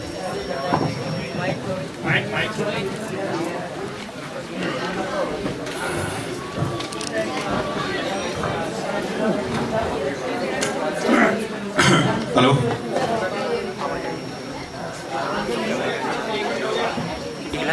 नमस्कार सभी को।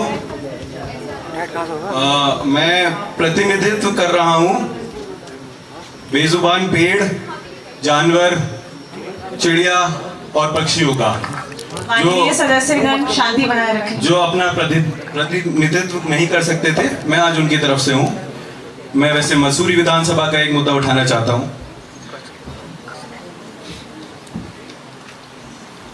आप बनाइए इस शहर को, इस जगह को टूरिस्ट का, नशे का, फैक्ट्रीज का, भ्रष्टाचार का हब बनाइए। मैं पूर्णतः आपकी सरकार के साथ हूँ।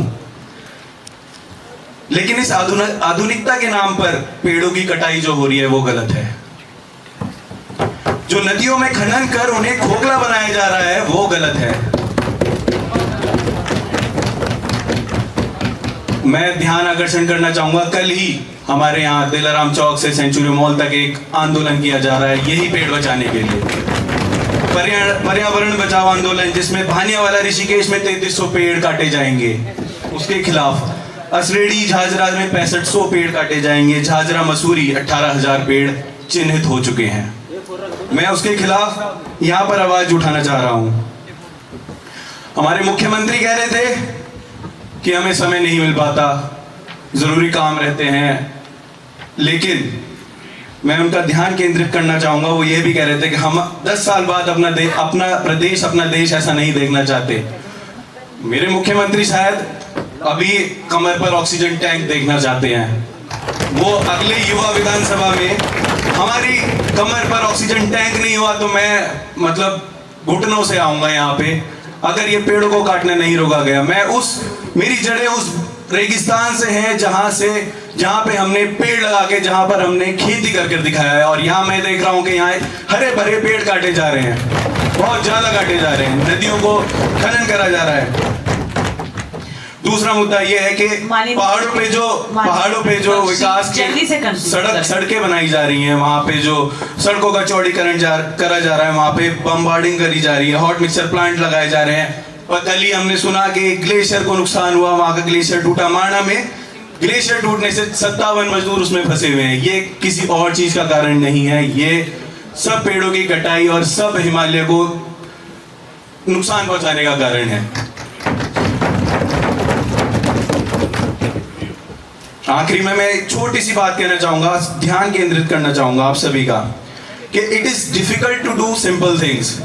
It is difficult to do simple things, but it is simple to do difficult things. धन्यवाद, बहुत बहुत धन्यवाद। माननीय सदस्यगण, मैं आप सबको पुनः अवगत कराना चाहूंगी, कई बार अवगत करा चुकी हूँ। अपने विषय पर रहे, उसी को संबोधित करते हुए बताएं, समय बचाएं। माननीय वंशिका अग्रवाल जी।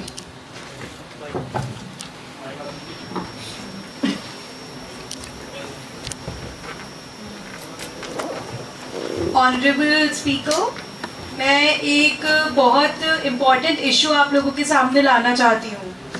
हम लोग सब यहाँ पर पहाड़ों की रानी की तो बात कर रहे हैं, पर पहाड़ों के राजा का क्या? वहाँ पर एक प्रथा चलती आ रही है चक्राता में, जौनसार में अगर हम बोले स्पेसिफिकली, कि द्रौपदी प्रथा। कल हम लोग जब यहाँ पर बात कर रहे थे, यूसीसी बिल के बारे में बात कर रहे थे, तो हम लोगों ने पॉलीगैमी की बात तो करी कि भाई वो उसे रोक रहे हैं, पर पॉलिंड्री का क्या वो डोमेस्टिक वायलेंस के अंडर नहीं आता? क्या वो डोमेस्टिक अब्यूज के अंडर नहीं आता? तो मेरा सरकार से कहना है, आप यूसीसी बिल ला रहे हैं, बहुत अच्छा है, ट्राइबल्स को उसमें एक्सक्लूड कर रहे हैं, बहुत बढ़िया है, पर ट्राइबल्स की वही पार्ट आप एक्सक्लूड करें जो सोसाइटी को हार्म नहीं कर रही है। Thank you. माननीय आशु शुभम कुमार।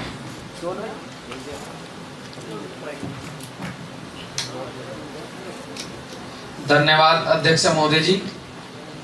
मैं हरिद्वार जिले के ज्वालापुर विधानसभा से प्रतिनिधित्व कर रहा हूं। मेरा सबसे पहला मुद्दा, मेरे क्षेत्र के लगभग 10 से 12 गांव ऐसे हैं जहां पर इंटर कॉलेज नहीं है। वहाँ के लड़की और लड़कियों को लगभग 15 से 16 किलोमीटर दूर जाना पड़ता है पढ़ने के लिए। तो मेरा आपके माध्यम से निवेदन है कि वहाँ पर एक इंटर कॉलेज की स्थापना की जाए, जिससे जो लड़के और लड़कियां हैं, हमारी भाई और बहनें हैं, वो शिक्षा से वंचित न रहे। दूसरा मेरा मुद्दा है, उत्तराखंड सरकार द्वारा एनसीईआरटी पाठ्यक्रम जो लागू किया गया था, वो प्राइवेट जो स्कूल है वो पाठ्यक्रम तो लागू है, लेकिन प्राइवेट स्कूल के द्वारा अपनी निजी पुस्तकें जबरदस्ती बच्चों के ऊपर थोपी जा रही है, अभिभावकों पर थोपी जा रही है और उनकी जेब पर डाका डाला जा रहा है। तो मेरा आपके माध्यम से उत्तराखंड सरकार से निवेदन है कि उस पर जांच कराई जाए और कार्यवाही सख्त से सख्त कार्यवाही की जाए। धन्यवाद। माननीय सिद्धार्थ कोहली जी।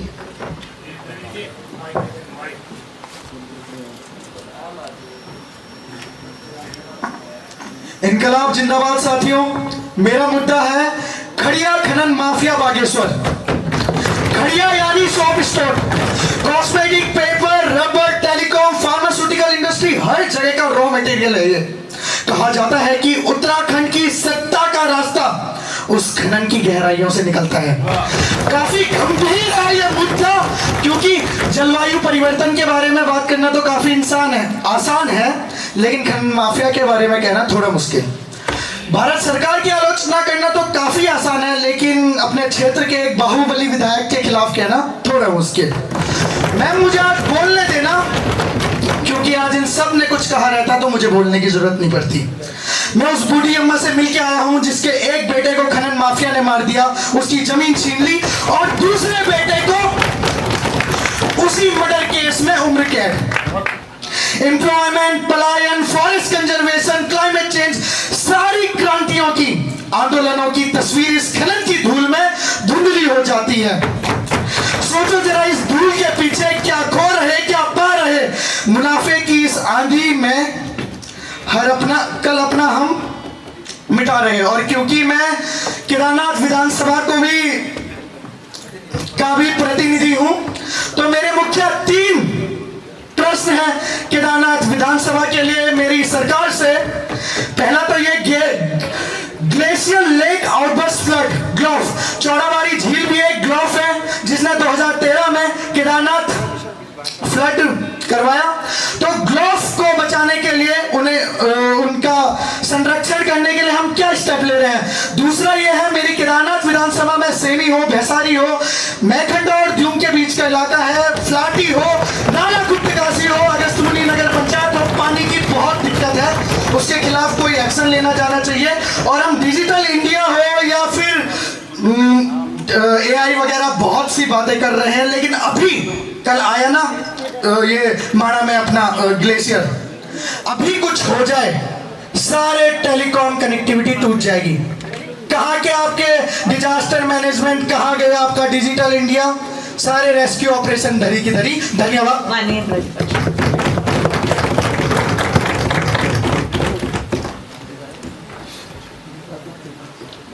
माननीय सुभाष सिंह जी।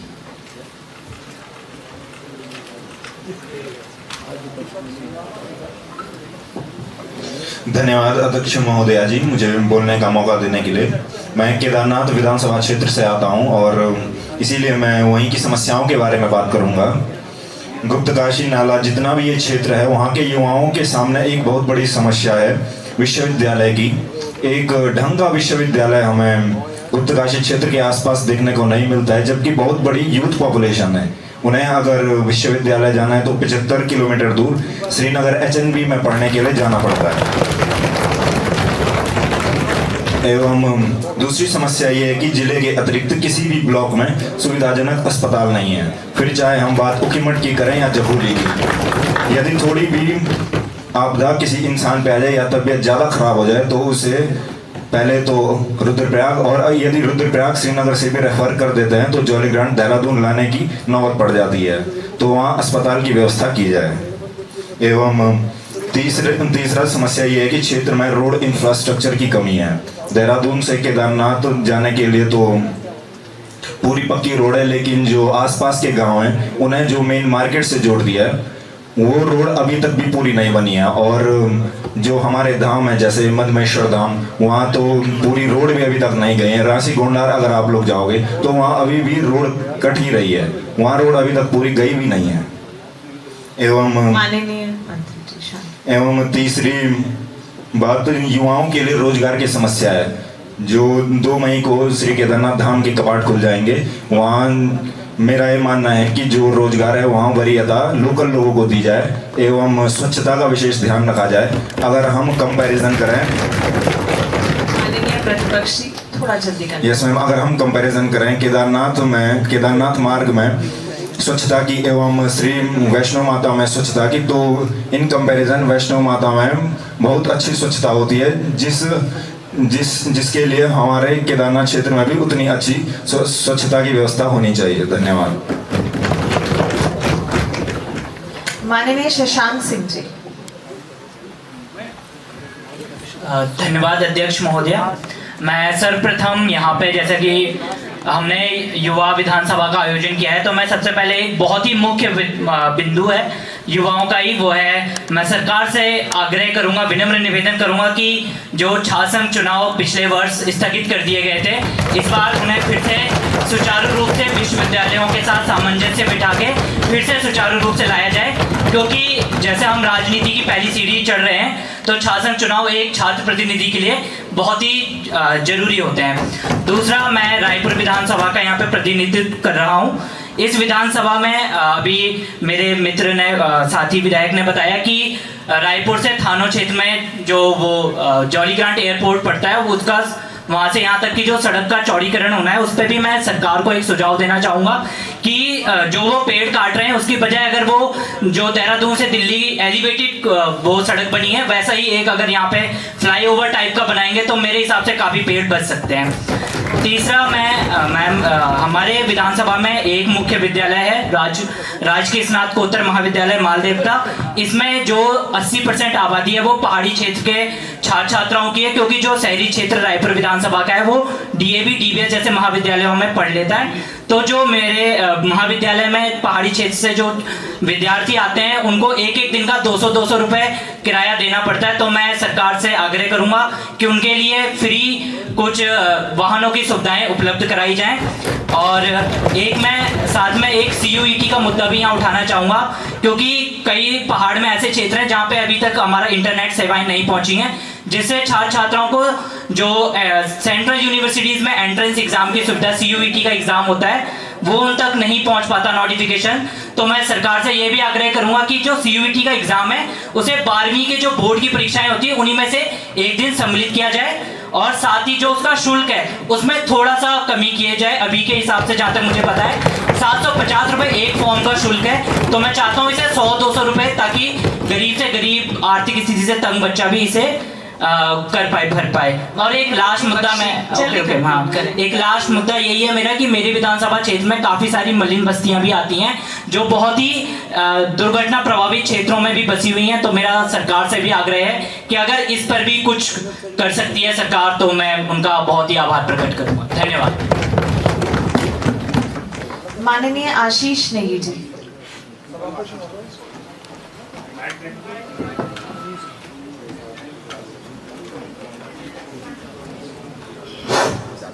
नमस्कार, जय पहाड़ जय पहाड़ी। मेरा नाम आशीष नेगी, उत्तराखंड क्रांति दल केंद्रीय युवा प्रकोष्ठ अध्यक्ष। मैं कंटयाग विधानसभा से आता हूं। मैं कंटयाग विधानसभा का प्रतिनिधित्व कर रहा हूं, इसलिए गैरसैंण राजधानी की बात करना मेरे लिए धर्म है। मैं जानता हूं आज तक किसी विधायक ने आवाज नहीं उठाई सदन में, पर मैं बोलता हूं कि कंटयाग विधानसभा से जो भी जाए उसका धर्म है गैरसैंण के लिए बोलना, क्योंकि गैरसैंण जो कंटयाग विधानसभा का हिस्सा है। दूसरा, माननीय अध्यक्ष जी, मैं आप भी क्योंकि महिला हैं, मैं आज एक इस तरह की आपको कृत्य बताता हूं कि क्या होता है हमारे पहाड़ों में। मैं उस घाटी का, उन पहाड़ों पर रहने वाला हूं जो पहाड़ बिल्कुल नंगे पड़े हुए हैं, जिन पहाड़ों पर पेड़ भी नहीं है, और जब महिलाएं घास की भारी के साथ उन पगडंडियों पर चलती है तो भारी के समेत किलोमीटर किलोमीटर नीचे खाई में गिर जाती है, चिथड़े उड़ जाते हैं। मैंने अपने हाथों में वो खून देखा हुआ है, मैंने अस्पतालों की वो अव्यवस्थाएं देखी हुई हैं, मैंने वो बने हुए रेफर सेंटर देखे हैं। इसलिए मैं आपसे सिमली बेस अस्पताल की मांग कर रहा हूं, क्योंकि इसमें हमने पूर्व में भी एक आंदोलन चलाया था, सरकार इस पर नादारद रही। दूसरा, आज हमें जंगलों के संसाधन दोहन करने के लिए हमसे परमिशन मांगी जाती है। बांज, बुरांस और काफल तक के ठेके डालने के लिए भी आज की जो मौजूदा सरकार है वो तैयारी कर रही है। मैं आपको बोलना चाहता हूं कि हम एक ट्राइबल लोग हैं, और मैं 5th शेड्यूल की मांग जो है वो न केवल कंटयाग विधानसभा के लिए बल्कि समस्त गढ़वाली और कुमाऊनी समाज के लिए, क्योंकि हम ट्राइबल लोग हैं, हमारा जो समाज है वो ढोल के पीछे चलने वाला समाज है, और ढोल पर काखड़ की खाल लगी हुई है, जानवर की खाल लगी हुई है। जब वो ढोल बजेगा तब हमारी परंपरा, हमारे जनगीत हमारे गाए जाते हैं, वो देवता उतरते हैं, तब जाके देवभूमि कहलाती है। हमें 5th शेड्यूल का अधिकार चाहिए। माननीय रिया राणा जी।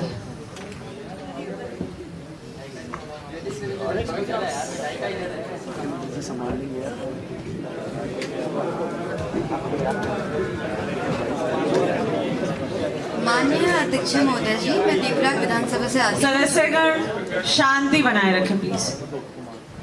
प्रतिपक्ष बताइए। माननीय अध्यक्ष जी, मैं देवराग विधानसभा का प्रतिनिधित्व करती हूँ, जो कि मेरा क्षेत्र है खासपट्टी। मैंने अपने क्षेत्र में देखा है, हमारे यहाँ मूलभूत समस्या एक तो पेयजल की है, पानी की एक वहाँ पे बहुत बड़ी समस्या है। इसके बावजूद कि टिहरी डैम पूरे विश्व का 3रे नंबर का डैम है, उसके होने के बावजूद भी हमारे पानी की बहुत बड़ी समस्या है। महिलाओं को दूर जाना पड़ता है पानी के लिए। आप देख सकते हैं कि हमारे यहाँ पे कॉलेजेस नहीं है, सिर्फ एक मात्र यूनिवर्सिटी है, वो जो कि श्रीनगर में है। हमारी महिलाओं को अध्यक्ष जी, मैं पूछना ये कहना चाहूँगी कि सभी लोग इस बात को ध्यान से सुनें, क्योंकि यहाँ पे मैं क्षेत्र के मुद्दे की बात कर रही हूँ, मैं किसी के लिए कोई पर्सनल नहीं कहना चाहूँगी। तो मैं यहाँ पे ये बोलना चाहती हूँ, अपने क्षेत्र में जो मेरी मूलभूत समस्याएं हैं, महिलाओं की भी बड़ी समस्या है कि आप देख सकते हैं कि मेरी सेंट्रल जो यूनिवर्सिटी है, वहाँ पे फीस भी थोड़ी बहुत ज़्यादा मुझे लगती है, क्योंकि हम लोग दिहाड़ी मजदूरी वाले लोग हैं। हमारे गाँव में जो महिलाएँ हैं, उनका जो परिवार में पालन पोषण होता है वो दिहाड़ी मजदूरी से होता है, खेती बाड़ी से होता है। हमें पानी पीने के लिए तक नहीं मिलता, तो खेती बाड़ी के लिए क्या ही मिलेगा। तो मैं ये जो समस्या है ये मूलभूत की है कि जो हमें कॉलेज जाना पड़ता है, इतना दूर जाना पड़ता है। मैं गवर्नमेंट से ये अपील करती हूँ और ये विनती भी करती हूँ कि हमें महिलाओं के लिए फ्री बस सेवा होनी चाहिए, मतलब जहाँ तक मेरा मानना है, क्योंकि कॉलेजेस और स्कूलों की दूरी काफ़ी ज़्यादा है। कभी कभार बरसात इतनी हो जाती है कि जो हमारे यहाँ पानी का जो क्या बोलते हैं, पानी है इतना ज़्यादा मतलब मात्रा में आ जाता है कि जो पुल बनाए जाते हैं आर पार के, वो टूट जाते हैं। तो मैं ये अनुरोध करूंगी कि इस पे भी गवर्नमेंट को ध्यान देना चाहिए। और जो अभी हमारे उत्तराखंड में जो ट्रेन का जो मेन मुद्दा आ रहा है, जो ऋषिकेश से लेकर कर्नाटक तक ट्रेन जा रही है, उसमें आप देख सकते हैं कि हमारी ट्रेन में जो ट्रेन के कारण से जो काफ़ी लोगों को जो घर है, बॉम्ब ब्लास्ट जब होता है, जब वो सुरंग बनाई जाती है, बॉम्ब ब्लास्ट के कारण हमारे कुछ घरों में इतनी ज़्यादा दरारें आ चुकी है कि घर टूटने को है। गवर्नमेंट को इस चीज पे भी ध्यान देना चाहिए। मैं अपनी बात को यहीं पे विराम देती हूँ। धन्यवाद। जय हिंद, जय भारत, जय उत्तराखंड। माननीय आकाश जी। कौन बोल रहा है?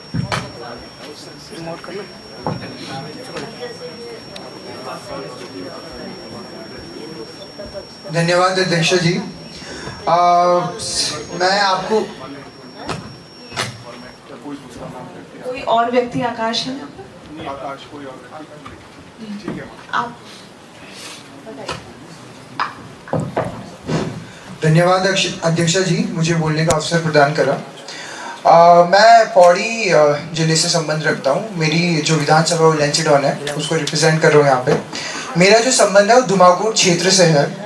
मैं अपनी जो इलाके के जो मुद्दे हैं उनको 3 प्रमुख बिंदुओं से यहाँ सदन के समक्ष प्रस्तुत करना चाहता हूँ। पहला जो मेरा बिंदु है वो है इंफ्रास्ट्रक्चर।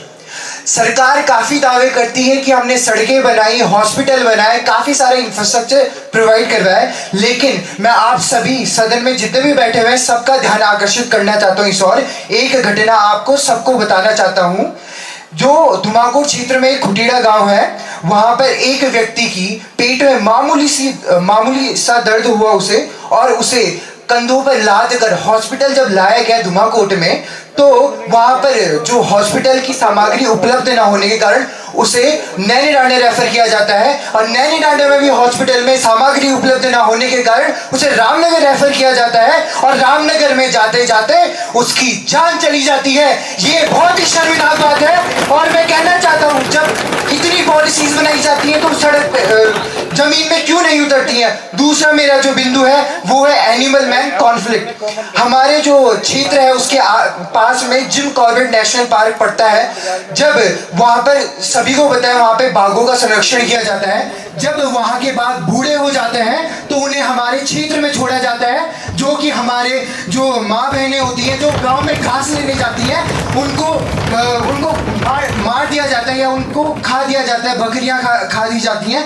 तो ये भी बड़ी समस्या है। सरकार इसके लिए क्या कदम उठा रही है उन्हें बताना चाहिए। और तीसरा प्रमुख और लास्ट में मैं कहना चाहूँगा, तीसरा जो प्रमुख जो हमारा बिंदु है वो है पलायन। पौड़ी नहीं अपितु मेरे क्षेत्र की नहीं पूरे उत्तराखंड की ये प्रमुख समस्या है। काफ़ी सारी पॉलिसीज उत्तराखंड गवर्नमेंट द्वारा या देश में दी जाती हैं। स्पेसिफिकली अगर मैं पलायन की उत्तराखंड की बात कर रहा हूँ तो यहाँ पे पलायन के रिलेटिव काफ़ी सारी पॉलिसीज दी गई। शांति बनाए। अंत में कहना चाहूँगा जैसे कि मुख्यमंत्री स्वरोजगार योजना, रिवर्स माइग्रेशन पॉलिसी, विश्वकर्मा श्रम सम्मान योजना, 1 डिस्ट्रिक्ट 2 प्रोडक्ट्स योजना, rural tourism and home stay policy. कहाँ है पॉलिसी? टूरिज्म के नाम पे कुछ भी नहीं है और सब कुछ सारे लोग बाहर जा रहे हैं। मैं उम्मीद करना चाहता हूँ और जो ये पॉलिसीज है मैं इसे फाड़ना चाहता हूँ, क्योंकि ये पॉलिसीज केवल और केवल कागजों तक सीमित है, ये धरातल पर नहीं उतरती है। और मैं सरकार से ये गुजारिश करना चाहता हूँ कि ये जितने भी पॉलिसीज और जितने भी जो हमसे वादे करते हैं जब इलेक्शन के टाइम पे आप वोट मांगने आते हैं तो उन्हें पूरा किया जाए। धन्यवाद।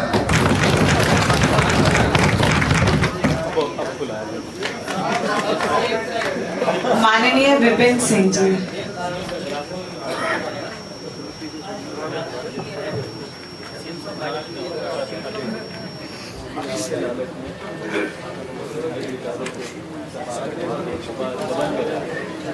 धन्यवाद अध्यक्ष महोदय।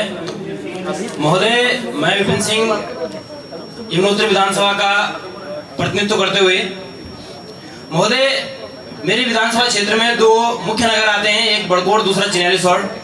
दोनों नगरों में पेयजल सुविधाओं का बहुत अभाव है और लोगों को बरसात के मौसमों में और गर्मी के दिनों में पेयजल की इतनी किल्लतें सहनी पड़ती है कि लोग 15-15, 20-20 दिन जो है बिना जल के स्नान के रहते हैं, वो भी गर्मी के दिनों में। और लोग 2-2, 4-4, 5-5 किलोमीटर का सफर तय करते हैं ताकि हम कहीं से जो है अपने लिए पानी की पूर्ति कर सकें। दूसरा, पहाड़ के दूरस्थ क्षेत्रों में मास्टरों का देर से पहुंचना। मास्टर साहब 9 बजे का स्कूल है तो मास्टर साहब 10 बजे पहुंचते हैं। मास्टर साहब की छुट्टी अगर 1 बजे होती है तो मास्टर साहब 12 बजे निकल जाते हैं। और दूर दराज के क्षेत्रों से जब मास्टर साहब 50-50 किलोमीटर चलकर जब जो है अपने बच्चों को स्कूल में पढ़ाने आते हैं तो वो पढ़ाते तो नहीं है लेकिन नींद जरूर पूरी करते हैं। महोदय, मैं ऐसे प्रदेश का निवासी भी हूँ जिस प्रदेश को ब्यूरोक्रेसी जो है लूट रही है। ब्यूरोक्रेसी ने इस प्रदेश को लूटा है और बल्कि लोग तो कहते हैं कि इस प्रदेश को नेता चला रहे हैं, लेकिन मैं मानता हूँ इस प्रदेश को ब्यूरोक्रेसी चला रही है। महोदय, मेरे क्षेत्र में स्वास्थ्य सुविधाओं का अभाव है। मेरे क्षेत्र में यदि कोई प्राइवेट फार्मासिस्ट ना हो तो वहाँ लोगों के मरने की संभावनाएं हैं। वहाँ लोगों के पास इतनी सुविधा नहीं है कि वो अपनी मरहम पट्टी कर सके। सरकार ने सरकारी हॉस्पिटल तो खोले, लेकिन उन हॉस्पिटल में ना तो डॉक्टर बैठता है ना उनके कंपाउंडर वहाँ बैठते हैं। वो हॉस्पिटल केवल एक बिल्डिंग मात्र ही है। महोदय, सरकार की एक दूसरी नीति भी है कि जल जीवन मिशन। मैं मानता हूँ कि जल जीवन मिशन से पहाड़ के पानी को लूटने का प्रयास किया जा रहा है। इस जल जीवन मिशन से जो पानी हम परसों तक जो है फ्री में पीते थे, जिस पानी पर हमें परसों तक कोई टैक्स नहीं देना पड़ता था, जो हमारे नौले और धारे का पानी था, उस नौले और धारे के पानी को आप जो एक टंकी में इकट्ठा करके 4 पाइप लगाकर जो है गांव वालों से टैक्स वसूल रहे हैं। महोदय, मैंने अपने क्षेत्र में कभी लंगूरों को नहीं देखा। मैं जिस क्षेत्र से आता हूँ वहाँ की किसी की जमीनें जो है सीढ़ीदारें हैं और मैंने अपने क्षेत्र में थोड़ा जल्दी का जी मैम मैं कंक्लूड करना चाहूंगा। मैंने अपने क्षेत्र में जो है कभी भी लंगूरों को नहीं देखा। लोग जो है मैदानी क्षेत्रों से सरकार लंगूरों को लाती है और पहाड़ में छोड़ देती है और जिससे पहाड़ के फसलों को नष्ट हो रहा है। एक तरफ आप फसल बचाने की बात करते हैं, दूसरी तरफ आप लंगूर बंदर छोड़ देते हैं। और महोदय, मेरे विधानसभा क्षेत्र में एक स्थान आता है तिलाड़ी। वहाँ आपने सुना ही होगा कि तिलाड़ी कांड 30 मई 1930 को हुआ था, जब तिलाड़ी के रवाई घाटी के लोगों ने जो है टीरी राजशाही की वानिकी के विरुद्ध आंदोलन चलाया और टीरी राजशाही ने उन पर जो है गोलियां चलवाई। तो उसके विरुद्ध में वहाँ पे एक जो है शहीद स्थल है और मैं सरकार से गुजारिश करता हूँ कि आप जो है उस शहीद स्थल में उन शहीदों के सम्मान में, ताकि लोग उन्हें ज़्यादा से ज़्यादा याद रखें, उनके सम्मान में किसी न किसी कार्यक्रम का आयोजन और प्रतिवर्ष जरूर करवाएं। धन्यवाद। माननीय आयुष ध्यानी जी।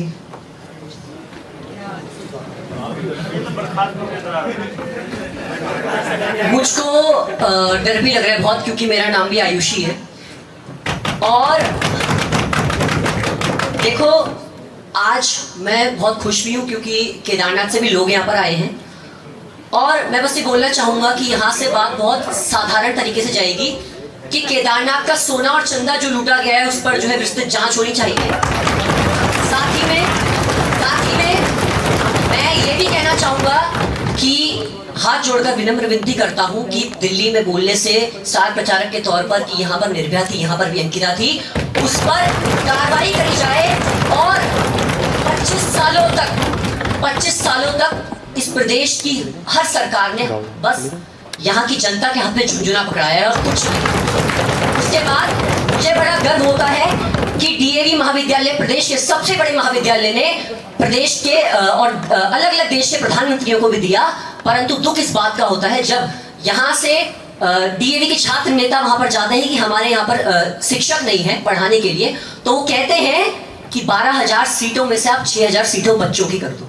यानी कि 6,000 जो सीटें हैं वो केवल सीधा डायरेक्ट जो है आपकी प्राइवेट यूनिवर्सिटीज को फायदा दे रहे हैं। साथ ही में क्या है, जॉर्ज एवरेस्ट की जो जमीन है जिसकी कीमत 2,500 करोड़ से ज्यादा है, हमारी सरकार ने उसको केवल 15 करोड़ के लिए 15 साल के लिए 15 करोड़ में दे दिए। ये हो रहा है प्रदेश का विकास। मैं यही कहना चाहूंगा कि मेरी यही बातें पहुंचा दे, क्योंकि हर लोग यहाँ से कह रहे हैं समस्याएं। मैं ये कहना चाहूंगा कि पूरा प्रदेश ही समस्या से भरा है। माननीय निखिल शाह जी। निखिल शाह जी।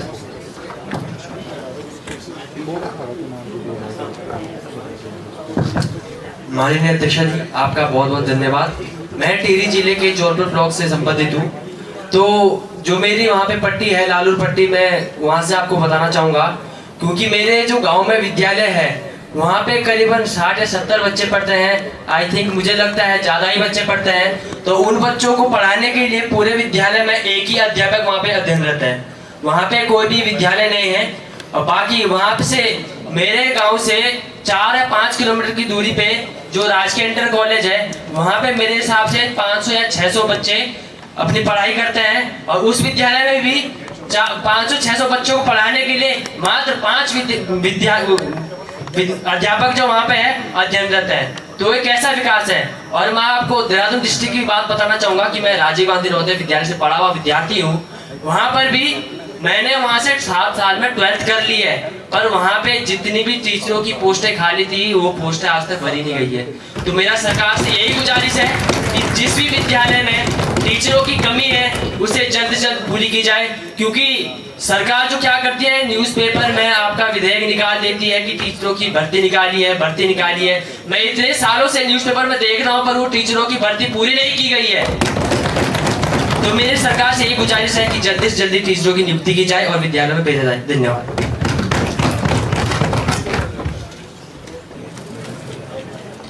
माननीय हर्षित बिजलवान जी।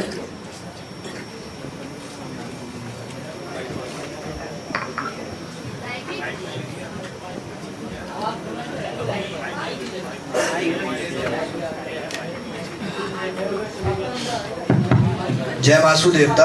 माननीय महोदय जी को धन्यवाद। मैं अपने उत्तरकाशी पुलिस का धन्यवाद करता हूं जो लगातार नशे के खिलाफ युवाओं तक पहुंचाने वाले तस्करों को पकड़ रहे हैं। लेकिन हर बार देखा जाता है कि पुलिस द्वारा नशे के छोटे व्यापारियों को ही पकड़ा जाता है। आखिर कब तक नशे के बड़े बड़े तस्करों को ना पकड़ा जाए। और दूसरा मैं ये चाहता हूँ कि इस विषय पर हमारी सरकार कुछ कड़े नियम बनाए और देश के युवाओं को नशा नहीं रोजगार दे, जिससे हमारे उत्तराखंड के युवा आगे बढ़ने में मदद करे। जन जन का एक ही नारा, नशा मुक्त हो प्रदेश हमारा। और दूसरी मेरी ये समस्या है कि मेरे उत्तराखंड के लोगों की वह अपनी संभाली हुई पुरखों की भूमि को बेच रहे हैं। तो मेरा उनसे ये निवेदन है कि वह अपनी पुरखों की भूमि को ना बेचे और इस भूमि में खेती या तो फिर अपने संभाल के आगे भविष्य में कुछ करे। जंगल, जल, जमीन व हिमालय बचाना है तो उत्तराखंड में भू कानून लाना है। जन जन का यही पुकार, भू कानून लाए उत्तराखंड सरकार।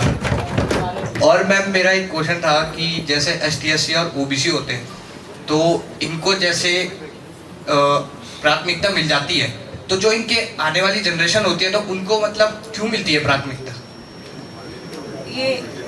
ये आपके मुख्यमंत्री जी और नेता प्रतिपक्ष, क्योंकि मैम जो रह जाते हैं बच्चे उनको आगे आने का मौका नहीं मिलता ना इससे। माननीय विधायक जी, आपका सवाल आ चुका है। माननीय मुख्यमंत्री जी और प्रतिपक्ष जी, नेताजी, आप इसको नोट कर लें। धन्यवाद। जय उत्तराखंड, जय देवभूमि। माननीय अभय राजपूत जी।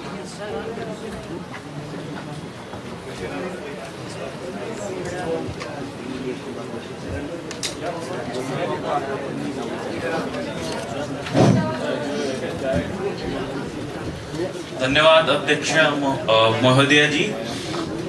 मैं सरकार से ये पूछना चाहूँगा कि 2023 9 दिसंबर 8 दिसंबर सरकार ने ग्लोबल इन्वेस्टर समिट बुलाई, जिसमें सरकार ने हमारे ग्लोबली इन्वेस्टर्स को बुलाया और आज के समय में सरकार ने भू कानून लागू करा है, जिससे मुझे कोई वो नहीं है, जो बहुत अच्छी बात है, भू कानून लागू होना चाहिए, पर इसके थ्रू जो हेटरेट फैल रही है उसका क्या?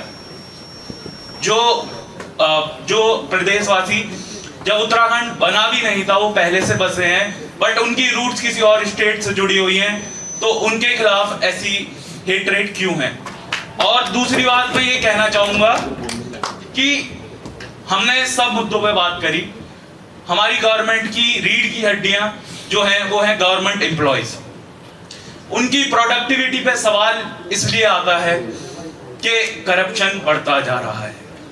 और मैं ये कहना चाहूंगा कि स्टेट ने सुगम और दुर्गम जैसे क्षेत्रों को बांटा है और स्टेट का एक कानून भी है कि 10 साल अगर आप दुर्गम में काटते हैं तो आपको सुगम की पोस्टिंग दी जाएगी। लोगों को 20-20, 25-25 साल हो गए, उनको कोई पोस्टिंग नहीं मिली सुगम में। ये मैं पूछना चाहूंगा सरकार से।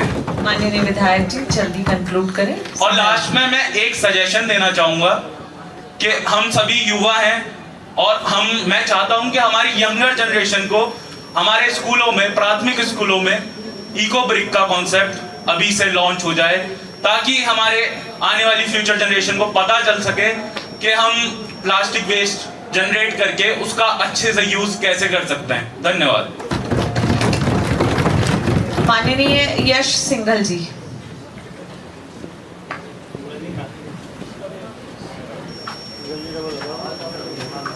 थैंक यू मैम, आपने मुझे बोलने का मौका दिया। मैं गवर्नमेंट से एक क्वेश्चन करना चाहता हूँ, जो गवर्नमेंट की CM हेल्पलाइन है वो उत्तर क्यों नहीं देती? मैं अपने पर्सनल एक्सपीरियंस से बताऊँ तो जब उत्तराखंड में पार्षद के इलेक्शन हो रहे थे 22 या 23 जनवरी को, उसी रात मैं अपने पर्सनल एक्सपीरियंस से बता रहा हूँ, मेरी नानी जी को पैरालाइज अटैक पड़ा था और मैंने पूरी रात CM हेल्पलाइन पे फोन करा, लेकिन वहां से रिप्लाई नहीं आया। मुझे वहां से बोला गया कि 10 मिनट में हम आपको कॉल करेंगे। आज 35 दिन हो गए, मेरे को रिप्लाई नहीं आया है। और उन्हें तभी 11 बजे एम्स लेके गए थे और उन्हें बेड नहीं मिला, स्ट्रेचर पे बाहर लिटाया गया, बोला गया कि डॉक्टर्स बस आ ही रहे हैं, लेकिन सुबह तक नहीं है। और हमें 5,000 रुपए का बिल पकड़ा दिया गया है। वो किस बात का? एक इंजेक्शन भी नहीं लगाया, सिर्फ ग्लूकोज डाला है। देन उन्हें सुबह 8 बजे जोलीग्रांट रेफर करा गया है। वहां पे उन्हें 3 घंटे तक बाहर लिटाया गया है, बिना बेड के, बिना किसी स्ट्रेचर के। और वहां पे मिनी ICU का जो दिन का चार्ज है वो 8,000 था, 2 दिन का 16,000, और एक्स्ट्रा खर्चा जो था वो अलग ही था। इन दी एंड मैं ये बोलना चाहूंगा, जो पूरा उनका एक्सपेंस बिल आया है वो 50,000 रुपए का आया था। और जब हमने उनसे रिक्वेस्ट करा कि हमें आयुष्मान कार्ड लगवाने, तो उन्होंने ये बोलकर हमें बाहर कर दिया कि ये छोटे मोटे खर्चे के लिए आयुष्मान कार्ड नहीं लगता। तो मैं गवर्नमेंट को बोलना चाहूंगा कि अगर ये छोटा मोटा बिल है 50,000 रुपए का, तो मैं ये वापस करे और मुझे इस बात का आंसर करे कि CM हेल्पलाइन से अभी तक फोन मेरे पास रिप्लाई क्यों नहीं आया। अब 35 दिन हो चुके हैं उसके पास। और सॉरी अगर मेरी किसी भी बात का बुरा लगा, मुझे घर अकेले ही जाना है। मुझे डर भी लग रहा है इस बात का कि अगर मेरे साथ कुछ हो जाता है या मैंने कुछ गलत बोला होगा, उसके लिए I am really very sorry. Thank you.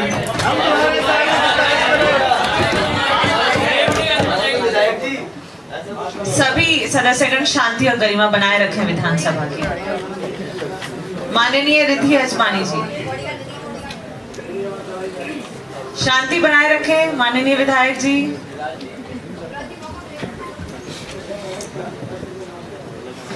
माननीय विधायक जी। डर का माहौल है। Thank you honourable speaker. मैंने इसी देवभूमि में जन्म लिया है और being an UPSC aspirant, I really see this problem that the country is facing and our state is facing. प्रदूषण, जिसे हम pollution कहते हैं. The government says that we are doing development, but being a part of it, I can't see any type of development here. Nainital में नैनी झील को प्रदूषित किया जाता है। केदारनाथ जो आस्था का केंद्र है, शिव जी का वास है, लाखों श्रद्धालु पूरे भारत से और विदेश से आते हैं दर्शन करने के लिए, लेकिन प्रदेश में क्या हमें देखने को मिलता है कि वो उस केंद्र को दूषित करके जाते हैं कचरे से। हमें सिर्फ ये देखने को मिलता है। Honorable Speaker, over 100 tons of garbage is collected daily, but only a fraction is recycled. These problems are arising due to unregulated tourism and especially the negligence by the authorities. And yes, लोगों में जागरूकता नहीं है, वो ये नहीं देखते कि ये हमारा प्रदेश है, हमने इस राज्य के लिए संघर्ष किया है। प्रकृति को बचाना हमारा एक ऑब्जेक्टिव होना चाहिए, प्रकृति से प्रेम करना, क्योंकि यही तो एक है जो हमारे अस्तित्व का आधार है। मैं चाहती हूँ, मेरा सरकार से ये निवेदन है कि रिसाइकलिंग यूनिट्स को स्थापित किया जाए प्रदेश में, जीरो वेस्ट टूरिज्म जैसे कैंपेन्स को लॉन्च किया जाए ताकि लोग और जागरूक हों, smart waste bins and tracking systems को स्थापित किया जाए ताकि जो भी देश को प्रदूषित, विधायक जी जल्दी कंक्लूड करें। जी, जो भी प्रदेश को दूषित करता है उस पर कड़ी जांच होनी चाहिए। धन्यवाद।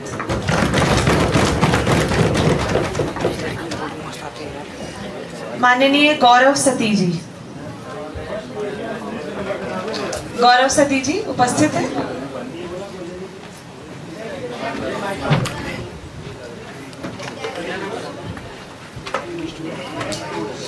धन्यवाद अध्यक्ष महोदय जी। आज मैं जिस विषय पर आपका ध्यान आकर्षित करना चाह रहा हूँ वो है उत्तराखंड में वनाग्नि। ये किसी क्षेत्र विशेष की समस्या नहीं है, बल्कि आधे से ज़्यादा उत्तराखंड इस समस्या से ग्रसित हो चुका है। पहाड़ रो रहे हैं, नदियाँ भी सूनी है, धरती जल रही है, हवाएं भी दूषित हैं। क्या यही विकास का रास्ता चुना है हमने, जहाँ जंगल राख हो और पर्वत वीरान? उत्तराखंड को देवभूमि कहा जाता है। यहाँ बहने वाली गंगा, यमुना और अलख नदियाँ सिर्फ पानी नहीं बल्कि करोड़ों भारतीयों की आस्था और जीवन रेखा है। लेकिन अफसोस की बात यह है कि यह भूमि बार बार भयानक वनाग्नि की चपेट में आ रही है, जो आज एक गंभीर विषय बन चुका है। हर साल गर्मियों में उत्तराखंड घने जंगल की आग में जलकर राख हो जाते हैं, हजारों हेक्टेयर जंगल खत्म हो जाते हैं, वन्य जीवों का जीवन नष्ट हो जाता है और प्रदूषण का स्तर खतरनाक रूप से बढ़ जाता है। लेकिन सवाल यह है कि क्या यह आग केवल प्राकृतिक कारणों से लगती है या इसके पीछे किन्हीं की साजिश होती है? तो मैं आपको इसके ओर ध्यान आकर्षित करूंगा कि लकड़ी और खनन माफिया जानबूझकर जंगलों में आग लगाते हैं ताकि वन संपदा नष्ट हो जाए और जमीन का व्यावसायिक उपयोग हो सके।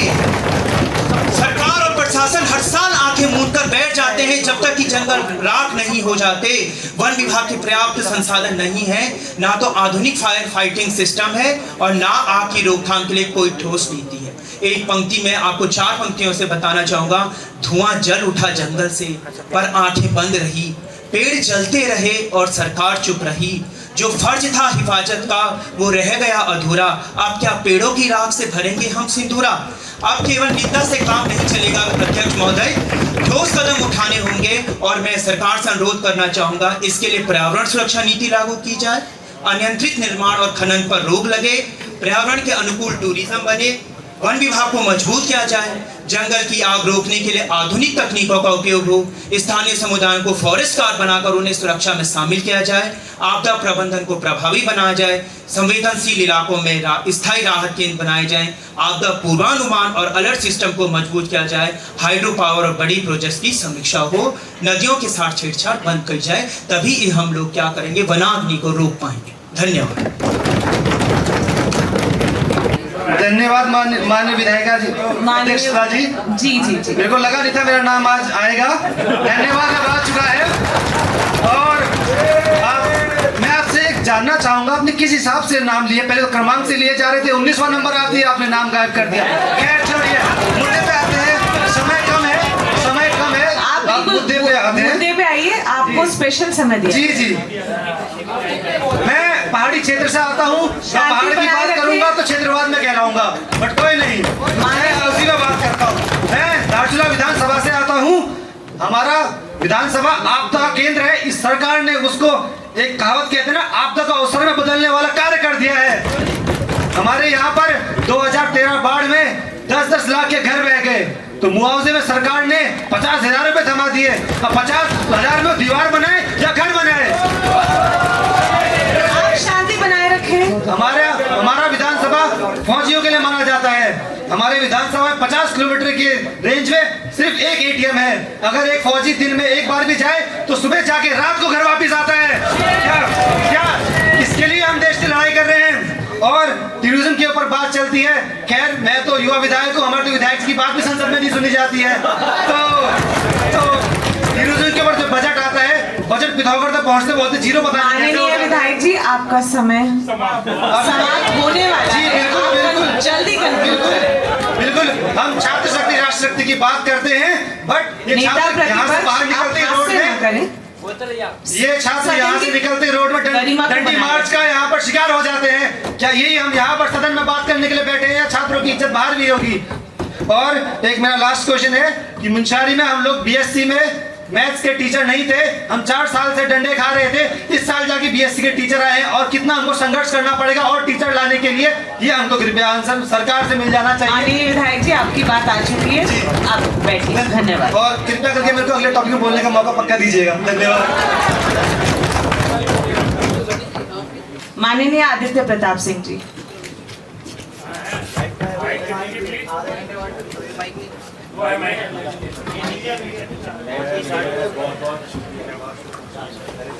धन्यवाद अध्यक्ष महोदय जी। आप भाषण नहीं करेंगे, सिर्फ अपना मुद्दा रखेंगे और समय में उसे समाप्त करेंगे। महोदय जी, समय कहाँ मिला मुझे? अब मिलेगा ना, हम दे रहे हैं समय आपको, दीजिए आप समय। मेरा नाम ही स्किप कर। धन्यवाद अध्यक्ष महोदय जी, आपने मुझे सदन में बोलने का अवसर दिया। महोदय जी, मैं चमोली जिले की बद्रीनाथ विधानसभा का प्रतिनिधित्व कर रहा हूँ। मैं आपको अपने स्थानीय मुद्दों के बारे में बताना चाहूँगा, जिन परेशानियों से मेरे क्षेत्रवासी गुजर रहे हैं। सर्वप्रथम मुद्दा है सड़क। महोदय, मैं आपको बताना चाहूँगा, मेरे विधानसभा में कई दर्जनों गांव ऐसे हैं जो अभी भी सड़क यातायात से वंचित है, और वहाँ के लोगों को किलोमीटरों के हिसाब से दूर पैदल चलना पड़ता है, और उसके बाद वो बाजार, विद्यालय और अस्पताल पहुँच पाते हैं। तो ऐसी समस्याओं को आप मद्देनजर रखते हुए इस पे संज्ञान ले। मेरा दूसरा मुद्दा है मोबाइल टावर। आज के इस आधुनिक जमाने में जहाँ जगह जगह टावर, एयरटेल, वोडाफोन, ऐसे अन्य टावर हैं, हमारे ऐसे दर्जनों गांव है मेरे विधानसभा में महोदय जी, जो अभी भी इन सेवाओं से वंचित है। अगर किसी को अस्पताल कॉल लगाना होता है, वो नहीं लगा पाता है। मेरे गांव के ऐसे कई लोग हैं जो इन सेवाओं से वंचित है। मैं आपसे निवेदन करूंगा, आप इन पर तत्काल कार्यवाही करें। मेरा तीसरा मुद्दा है भूस्खलन।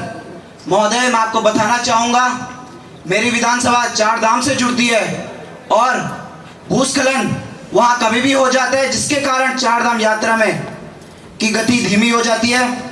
महोदय, मेरा चौथा मुद्दा है स्थायी रोजगार का अवसर। मैं आपको बताना चाहूंगा, मेरी विधानसभा में सीजनल रोजगार होता है, जिसका मतलब है 4 धाम यात्रा। 4 धाम यात्रा 6 महीनों की होती है, उसके बाद वहाँ के लोग बेरोजगार हो जाते हैं। तो मैं आपसे निवेदन करना चाहूँगा, साल भर का रोजगार उत्पन्न करने के लिए शीतकालीन जल्दी आप कंक्लूड करें। जी महोदय, साल भर का रोजगार उत्पन्न करने के लिए शीतकालीन खेलों और इको टूरिज्म को बढ़ावा दिया जाए। धन्यवाद महोदय।